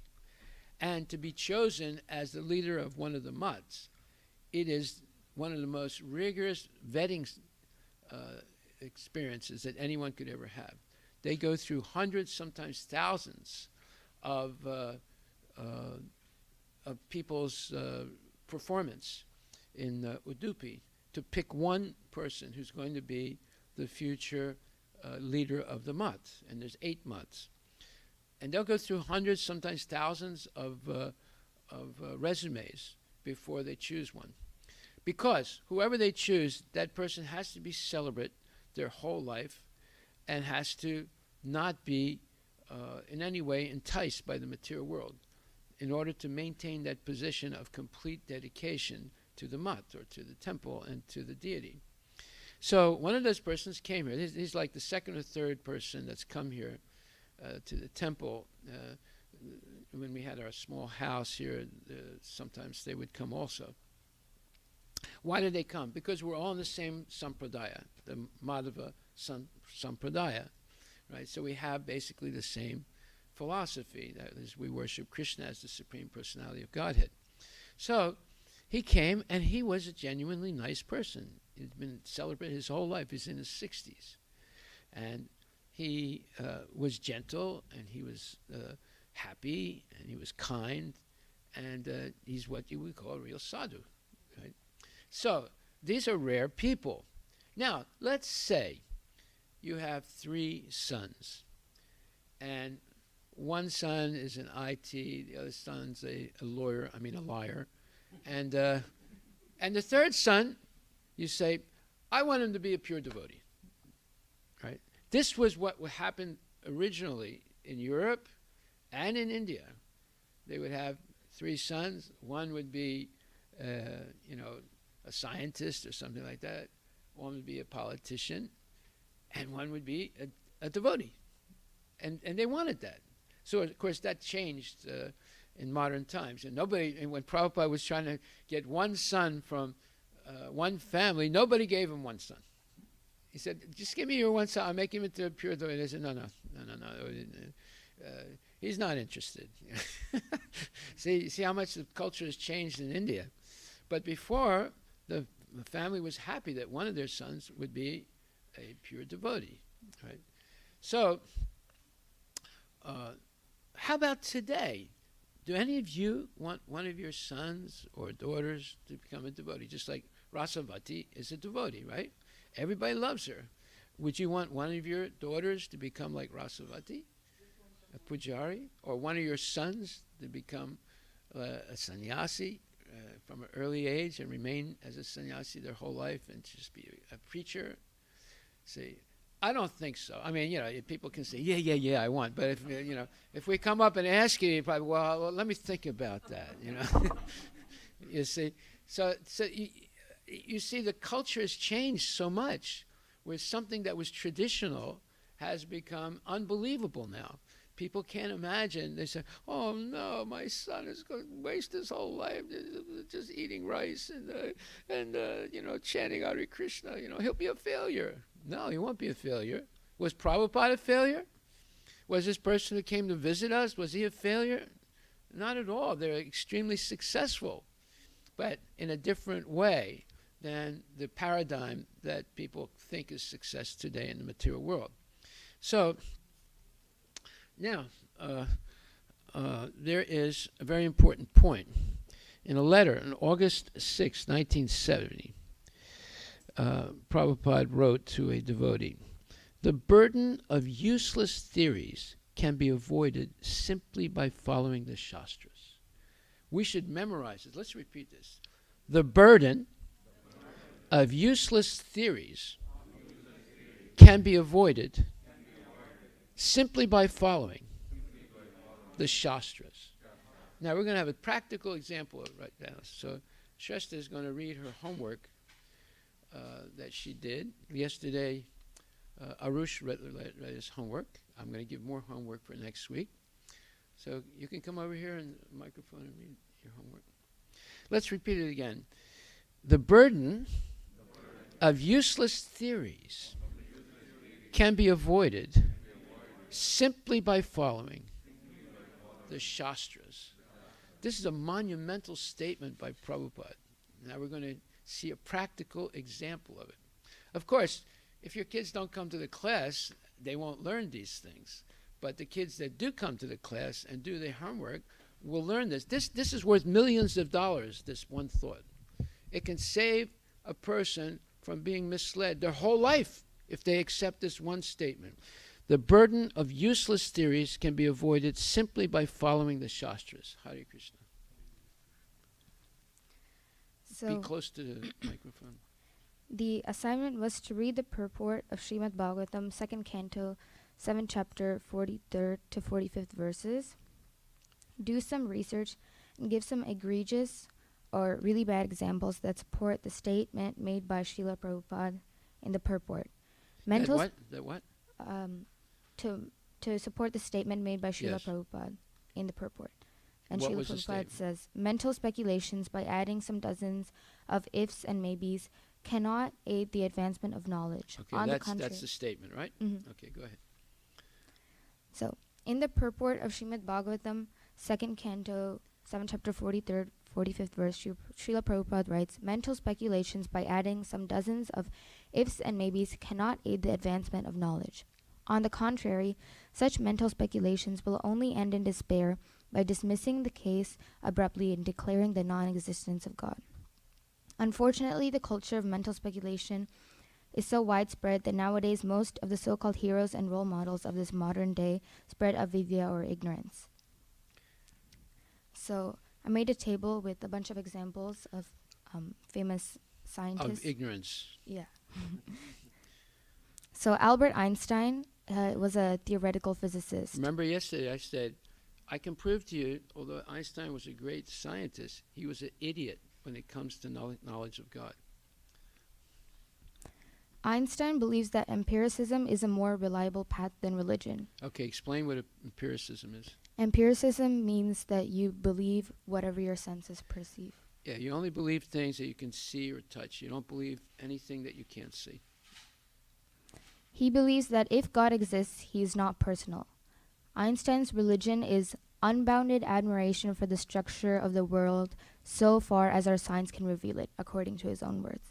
It is similar to Spinoza's God, which he describes as admiration for the beauty of and belief in the logical simplicity of the order which we can grasp humbly and only imperfectly. See, Einstein, he thought that Spinoza, who lived, I think, in the 14th century, was the smartest man that ever lived.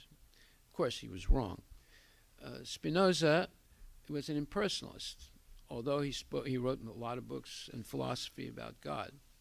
And he did not think that God was a person, but it was some kind of concept related to the order that's realized in the universe. Go ahead. I believe that we have to content ourselves with our imperfect knowledge and understanding and treat values and moral obligations as a purely human problem. The most important what? as a purely human problem. Yeah. The most important of all human Why problems. does he say morals is a human problem? Go ahead. Einstein dislikes traditional religion and thinks it is childish superstition. So he rejects religion and religions as childish nonsense. The next person to research was Alan Turing.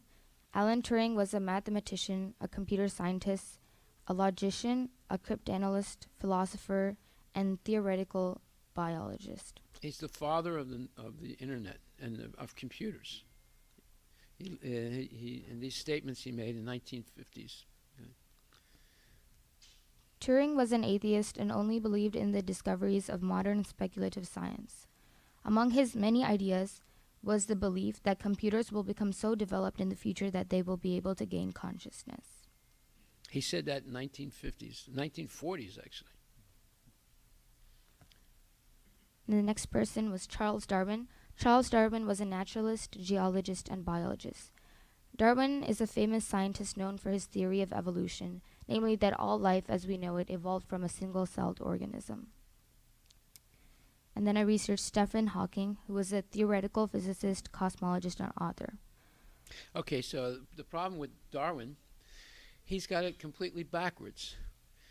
According to Srimad Bhagavatam, the first created living being is Brahma, the most intelligent, the most evolved person, and who receives the mantras from Krishna to transform energy into matter and then matter into 8,400,000 species.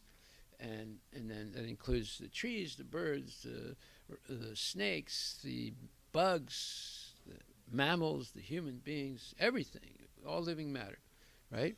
And then he's able to populate the universe because he's the original Prajapati, and he produces other Prajapatis like Daksha and so forth.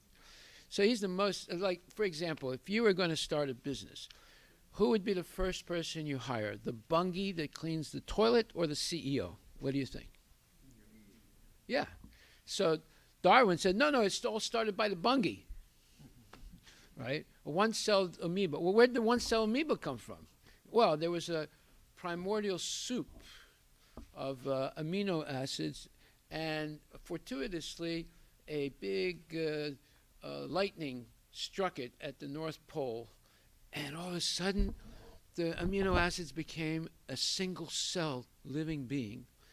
And then one cell became 2 cells, and 2 cells became 4 cells, and 4 cells became 8 cells, and 8 cells, and so forth, became human beings. This is nonsense. This is complete nonsense. There's nothing true about it. But yet, they teach that to your kids as if this is what happened. And they have no proof of it. It's not even science. It's junk. Science means you have a theory and you prove it with experiments. And people should be able to redo those same experiments anywhere in the world. So if it's that original experiment proving your theory happened in Denver, Colorado, then the people in Tokyo would be able to do the same thing under the same conditions and have the same results. But the idea that there was a primordial soup of amino acids and a lightning struck it and it became a single cell living being, that's nonsense. They've never been able to prove that that's a fact. So, go ahead. Next, I researched Stefan Hawking, who was a theoretical physicist, cosmologist, and author.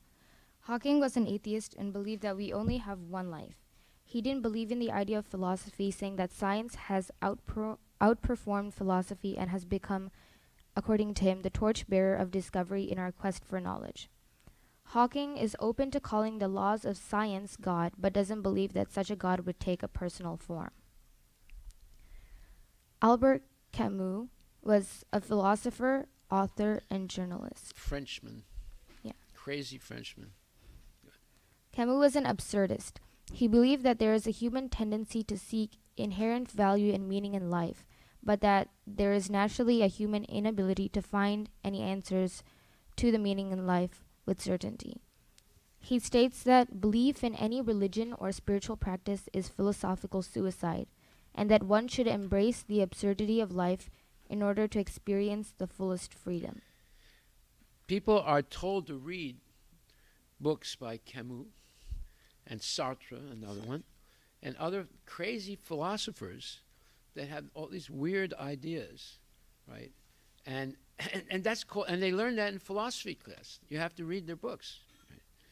Their books are good in one sense. You can use them as toilet paper.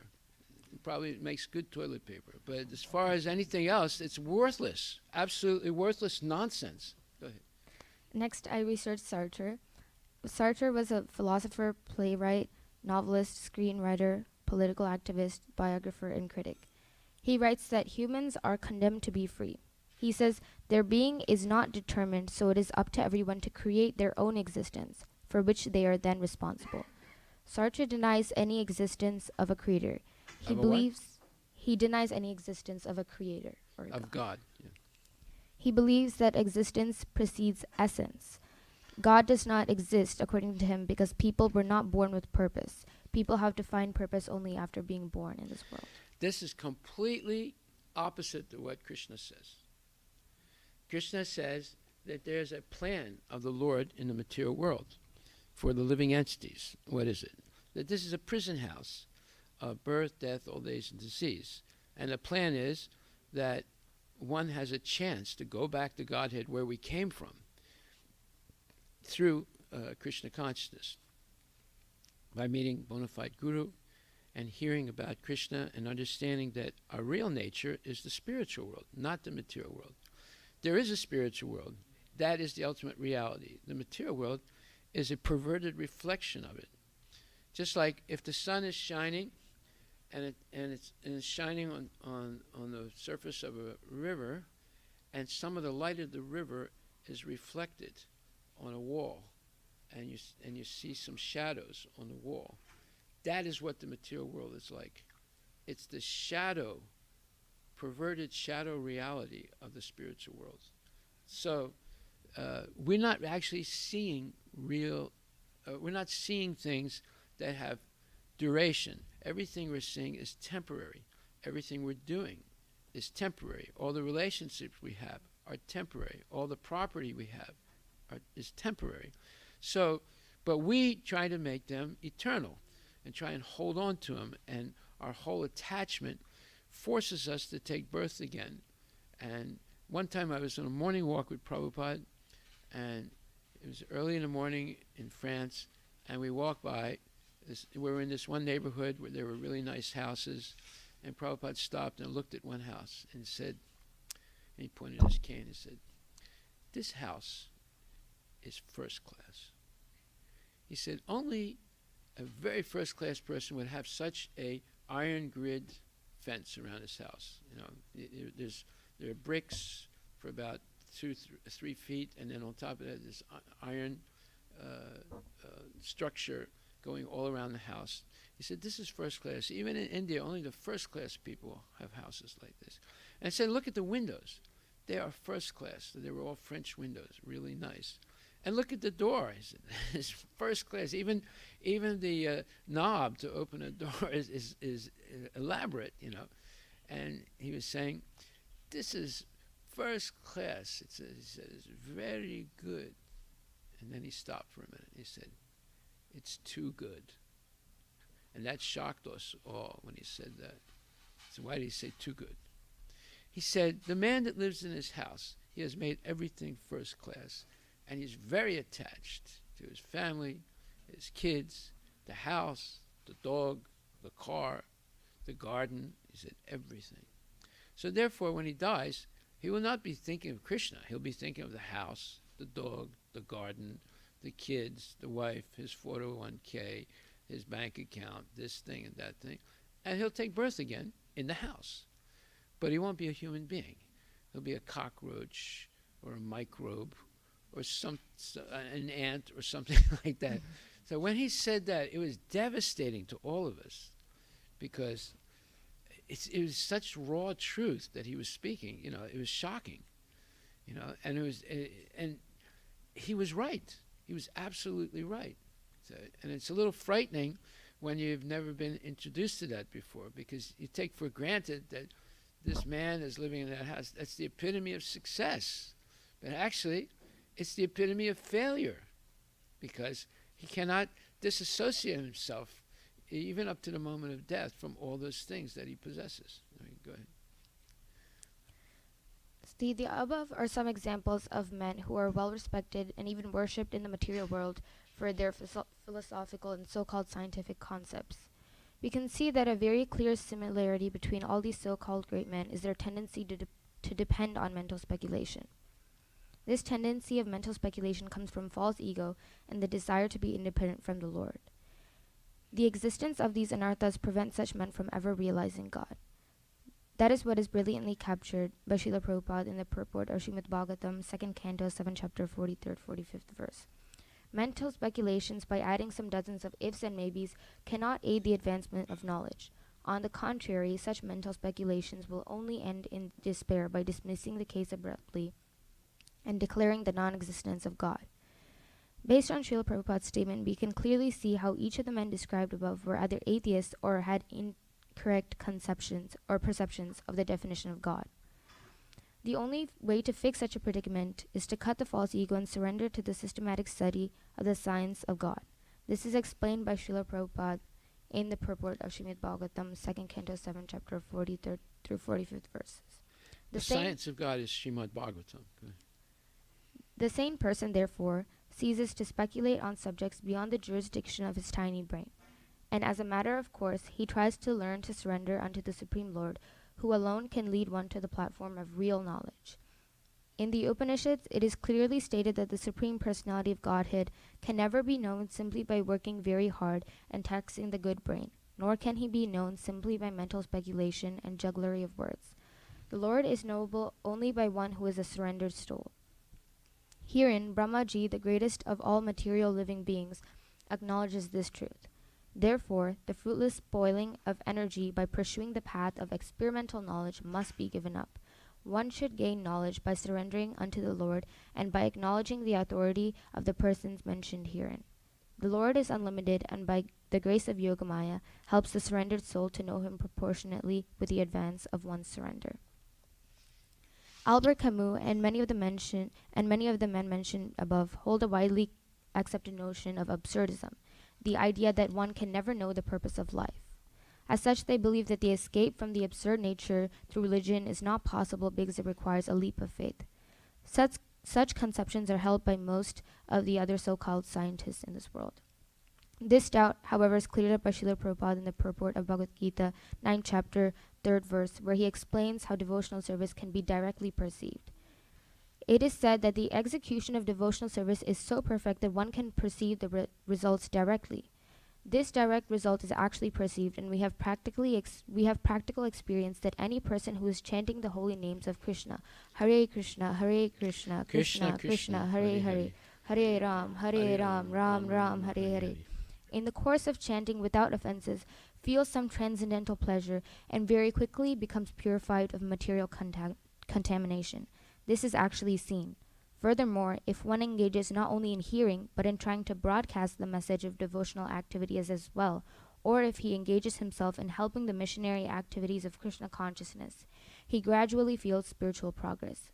This advancement in spiritual life does not depend on any kind of previous education or qualification. The method itself is so pure that simply by engaging in it one becomes pure. Thus, devotional service is not a random superstition that is discovered by leap of faith, but is discovered through the sincere practice that results in transcendental realizations. Haribol, thank you very much. Hare Krishna. So the burden of useless theories can be avoided simply by following the Shastras. And also, one other point, and then we'll stop. As soon as personal motivation comes or becomes prominent in one's mind,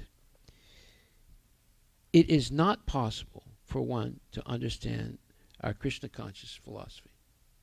So this is from a letter, September 21st, 1970.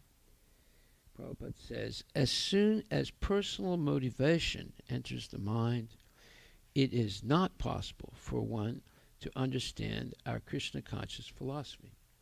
So, what does it mean, personal motivation? It means selfishness. When one has a selfish purpose in life, they'll never understand Krishna consciousness. But the solution to that is not the Mayavadi solution, give up all desires. No. The solution is purify the desires from selfishness to serving Krishna. Then you will succeed in understanding the philosophy. So many people don't understand the philosophy of Krishna consciousness because they still have selfish desires that they want to satisfy. As soon as you give up those selfish desires and replace them with pure desires to please God or Krishna by following the instructions of bona fide acharyas, at that point you begin to understand the philosophy. Okay. So we'll talk about that next time. Thank you very much. So the homework for next week is to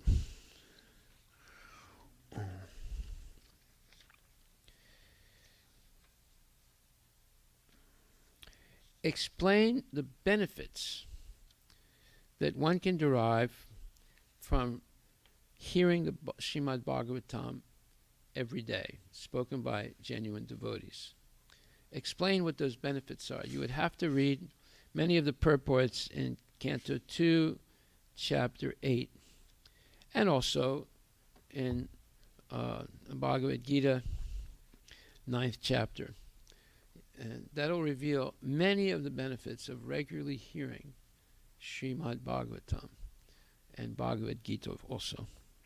So thank you very much. Are there any questions? Mr. Gopal Krishna, who is 5 years old. Yes, sir. Hare Krishna Guru Maharaj. From yesterday class, I heard. Yes. You must hear from Shiksha Guru and Diksha Guru. Yes. Why not just Diksha Guru? Why what? Why not just only Diksha Guru? Why not only Diksha Guru? Well, because sometimes you don't see the Diksha Guru. He might be on the other side of the world, or she might be on the other side of the world, right? Like, for example, Prabhu, yeah, do you see your Guru every day? No.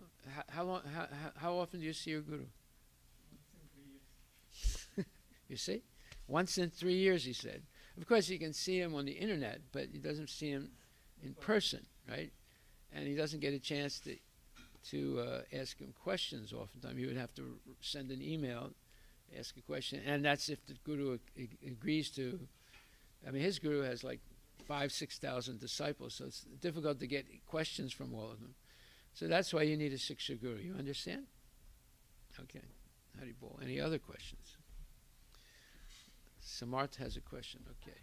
I don't have a question, but I did the homework. Oh, you did the homework. Okay. You have to hurry up. Take off your mask. According to Srimad Bhagavatam 2.7.43 to 45, Srila Prabhupada says in the purport, all the great devotees of the Lord, as mentioned above, who flourished in the past or present, and all the devotees of the Lord who will come in the future, are aware of the different potencies of the Lord along with the potency of his name, quality, pastimes, entourage, personality, etc. This is real knowledge. Today, people want to solve birth, death, old age, and disease. They think that they can make these so-called advancements in life, but they will never be able to do so because this is the law of nature. Laws of nature can never be changed. Scientists also have imperfect senses. Therefore, they will have a cheating propensity, illusion, and then make mistakes, as Krishna says in Bhagavad Gita 15.16. In the material world, every living entity is fallible. These scientists also use maybes and ifs to justify the false conceptions that they have. Recently, there was an article about the Big Bang not being true, even though in schools we are still learning about it. Scientists always change the truth, but the truth should always stay the same. And that is the absolute truth, which is Krishna. So we should constantly hear about the Lord every day, about his activities, pastimes, and qualities. As Krishna states in Bhagavad Gita, this is real success in life. Let us leave behind the material speculation and lording over material nature, and surrender to the Lord's instructions and get out of this cycle of birth and death, go back to Godhead, and serve the lotus feet of the Lord. Hari Bol. Thank you. Okay, we'll have Guru Puja.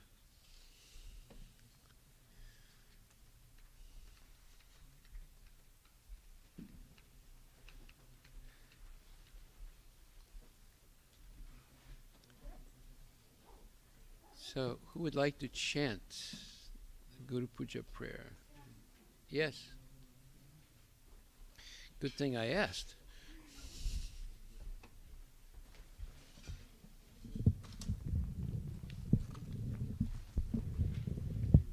Should I take off my mask? Yeah, you have to.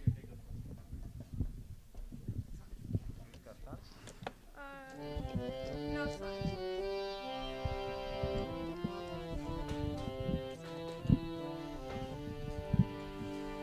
Shri Guru Charana Padma Kevala Bhakati Sadma Shri Guru Charana Padma Kevala Bhakati Sadma Shri Guru Charana Padma Kevala Bhakati Sadma Shri Guru Charana Padma Kevala Bhakati Sadma Pandamoi Savadana Mate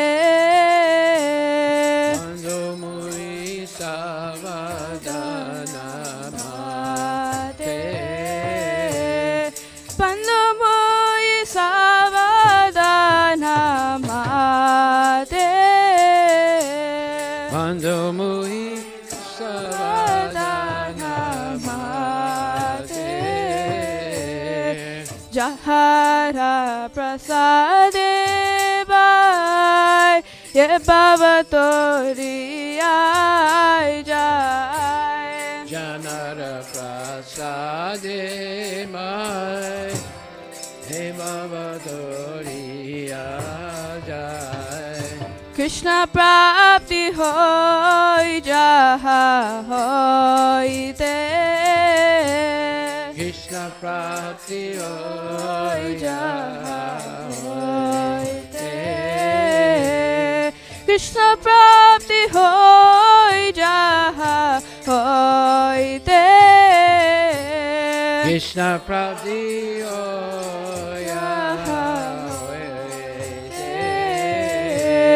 Guru Mukha Padma Vakya Chitete Koriya Kya Guru Mukha Padma Vakya Chitete Koriya Kya Yarana Kori Ho Mane Asha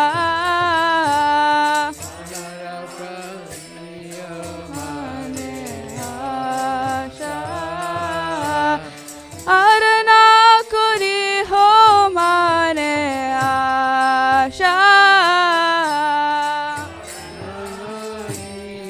Mane Asha Shri Guru Charane Rati Yese Yutamagati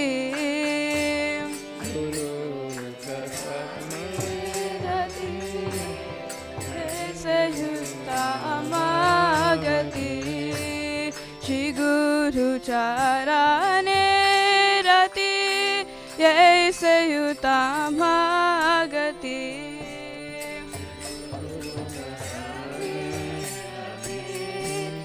Yese Yutamagati Jai Prasade Pure Sarva Asha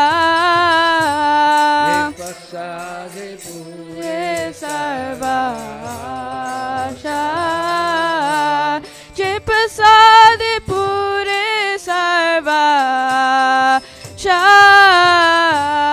Jai Prasade Pure Sarva Asha चक्षुदान दिलो जय जन्मे जन्मे प्रभु से चक्षुदान दिलो जय जन्मे जन्मे प्रभु से चक्षुदान दिलो जय जन्मे जन्मे प्रभु से चक्षुदान दिलो जय जन्मे जन्मे प्रभु से दिव्य ज्ञान हृदय प्रकाशित दिव्य ज्ञान हृदय प्रकाशित दिव्य ज्ञान हृदय प्रकाशित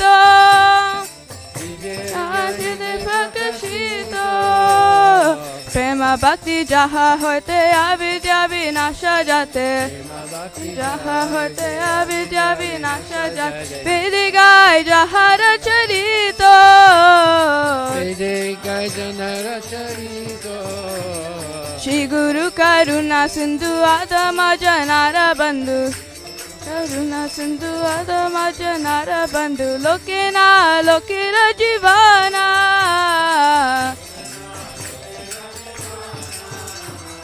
Lokinath Lokira Jivana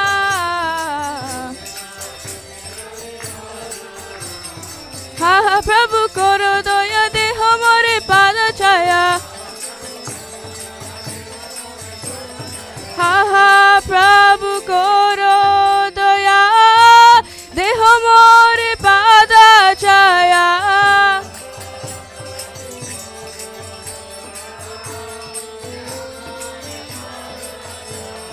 Ebijash Gushukti Bhuvana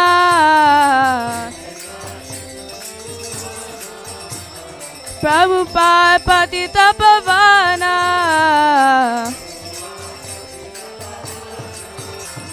Srila Prabhupada Patita Pavana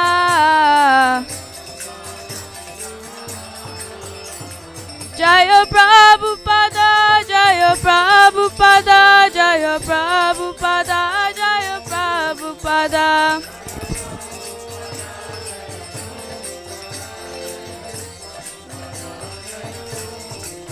Jaya Guru Deva, Jaya Guru Deva, Jaya Guru Deva, Jaya Guru Deva.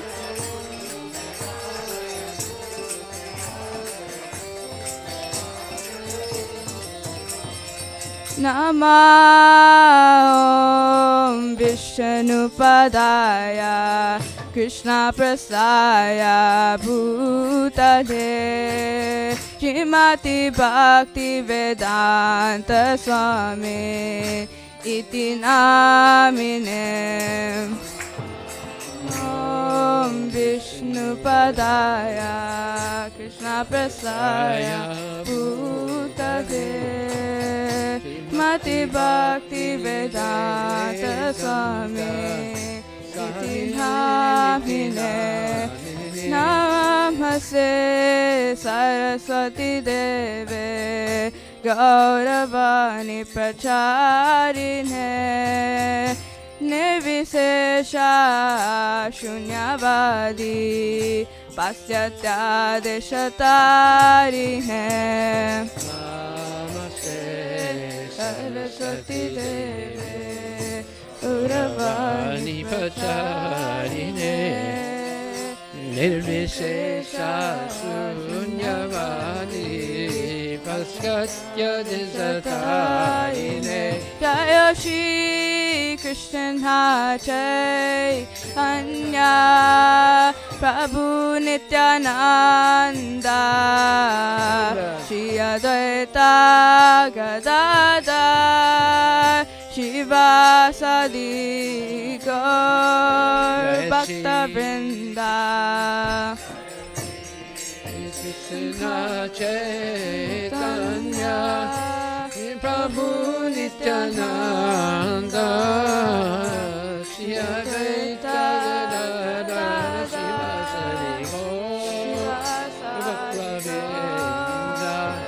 Vrinda Hare Krishna Hare Krishna Krishna Krishna Hare Hare Hare Rama Hare Rama Rama Rama Hare Hare Hare Krishna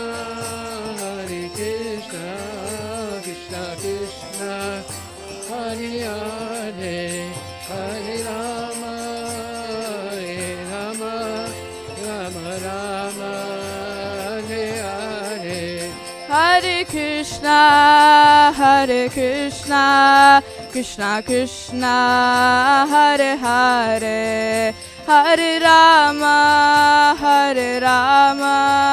Rama Rama Hare Hare Krishna Hare Krishna Krishna Krishna Hare Hare Hare Rama Rama Rama Hare Hare Nitai Gaura Haribo Haribo Haribo Nitai Gaura Haribo Haribo Haribo Haribo Nitai Gaura Haribo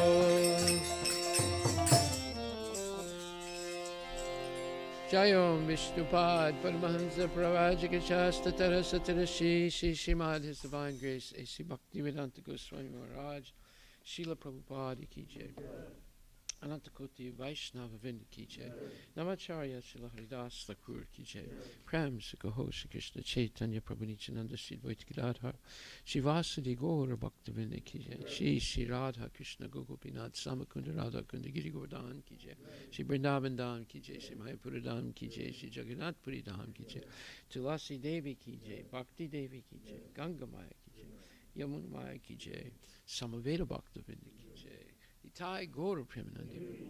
All glories to the symbol of it. All glories to the symbol of it. All glories to the symbol of it. All glories to Shri Guru and Shri Guranga. All glories to Srila Prabhupada Ki Jai. Nama Om Vishnu Padaya Krishna Prasthaya Bhutali Srimati Bhaktivedanta Swami Nityananda Namaste Saraswati Devi Guruvani Pacharni Nirvisesa Sunyavadi Paskatya Desatarni.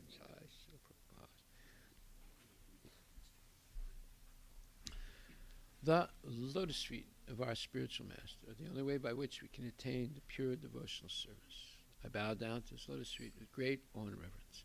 By his grace one can cross the ocean of material suffering and obtain the mercy of Krishna. My only wish is to have my consciousness purified by the words emanating from his lotus mouth. Attachment to his lotus feet is the perfectioner, fulfills all desires. He opens my darkened eyes and fills my heart with transcendental knowledge. He is my Lord, birth after birth. From him, ecstatic prema emanates. By him, ignorance is destroyed. The Vedic scriptures sing of his character. Our spiritual master is the ocean of mercy, the friend of the poor, Lord and Master.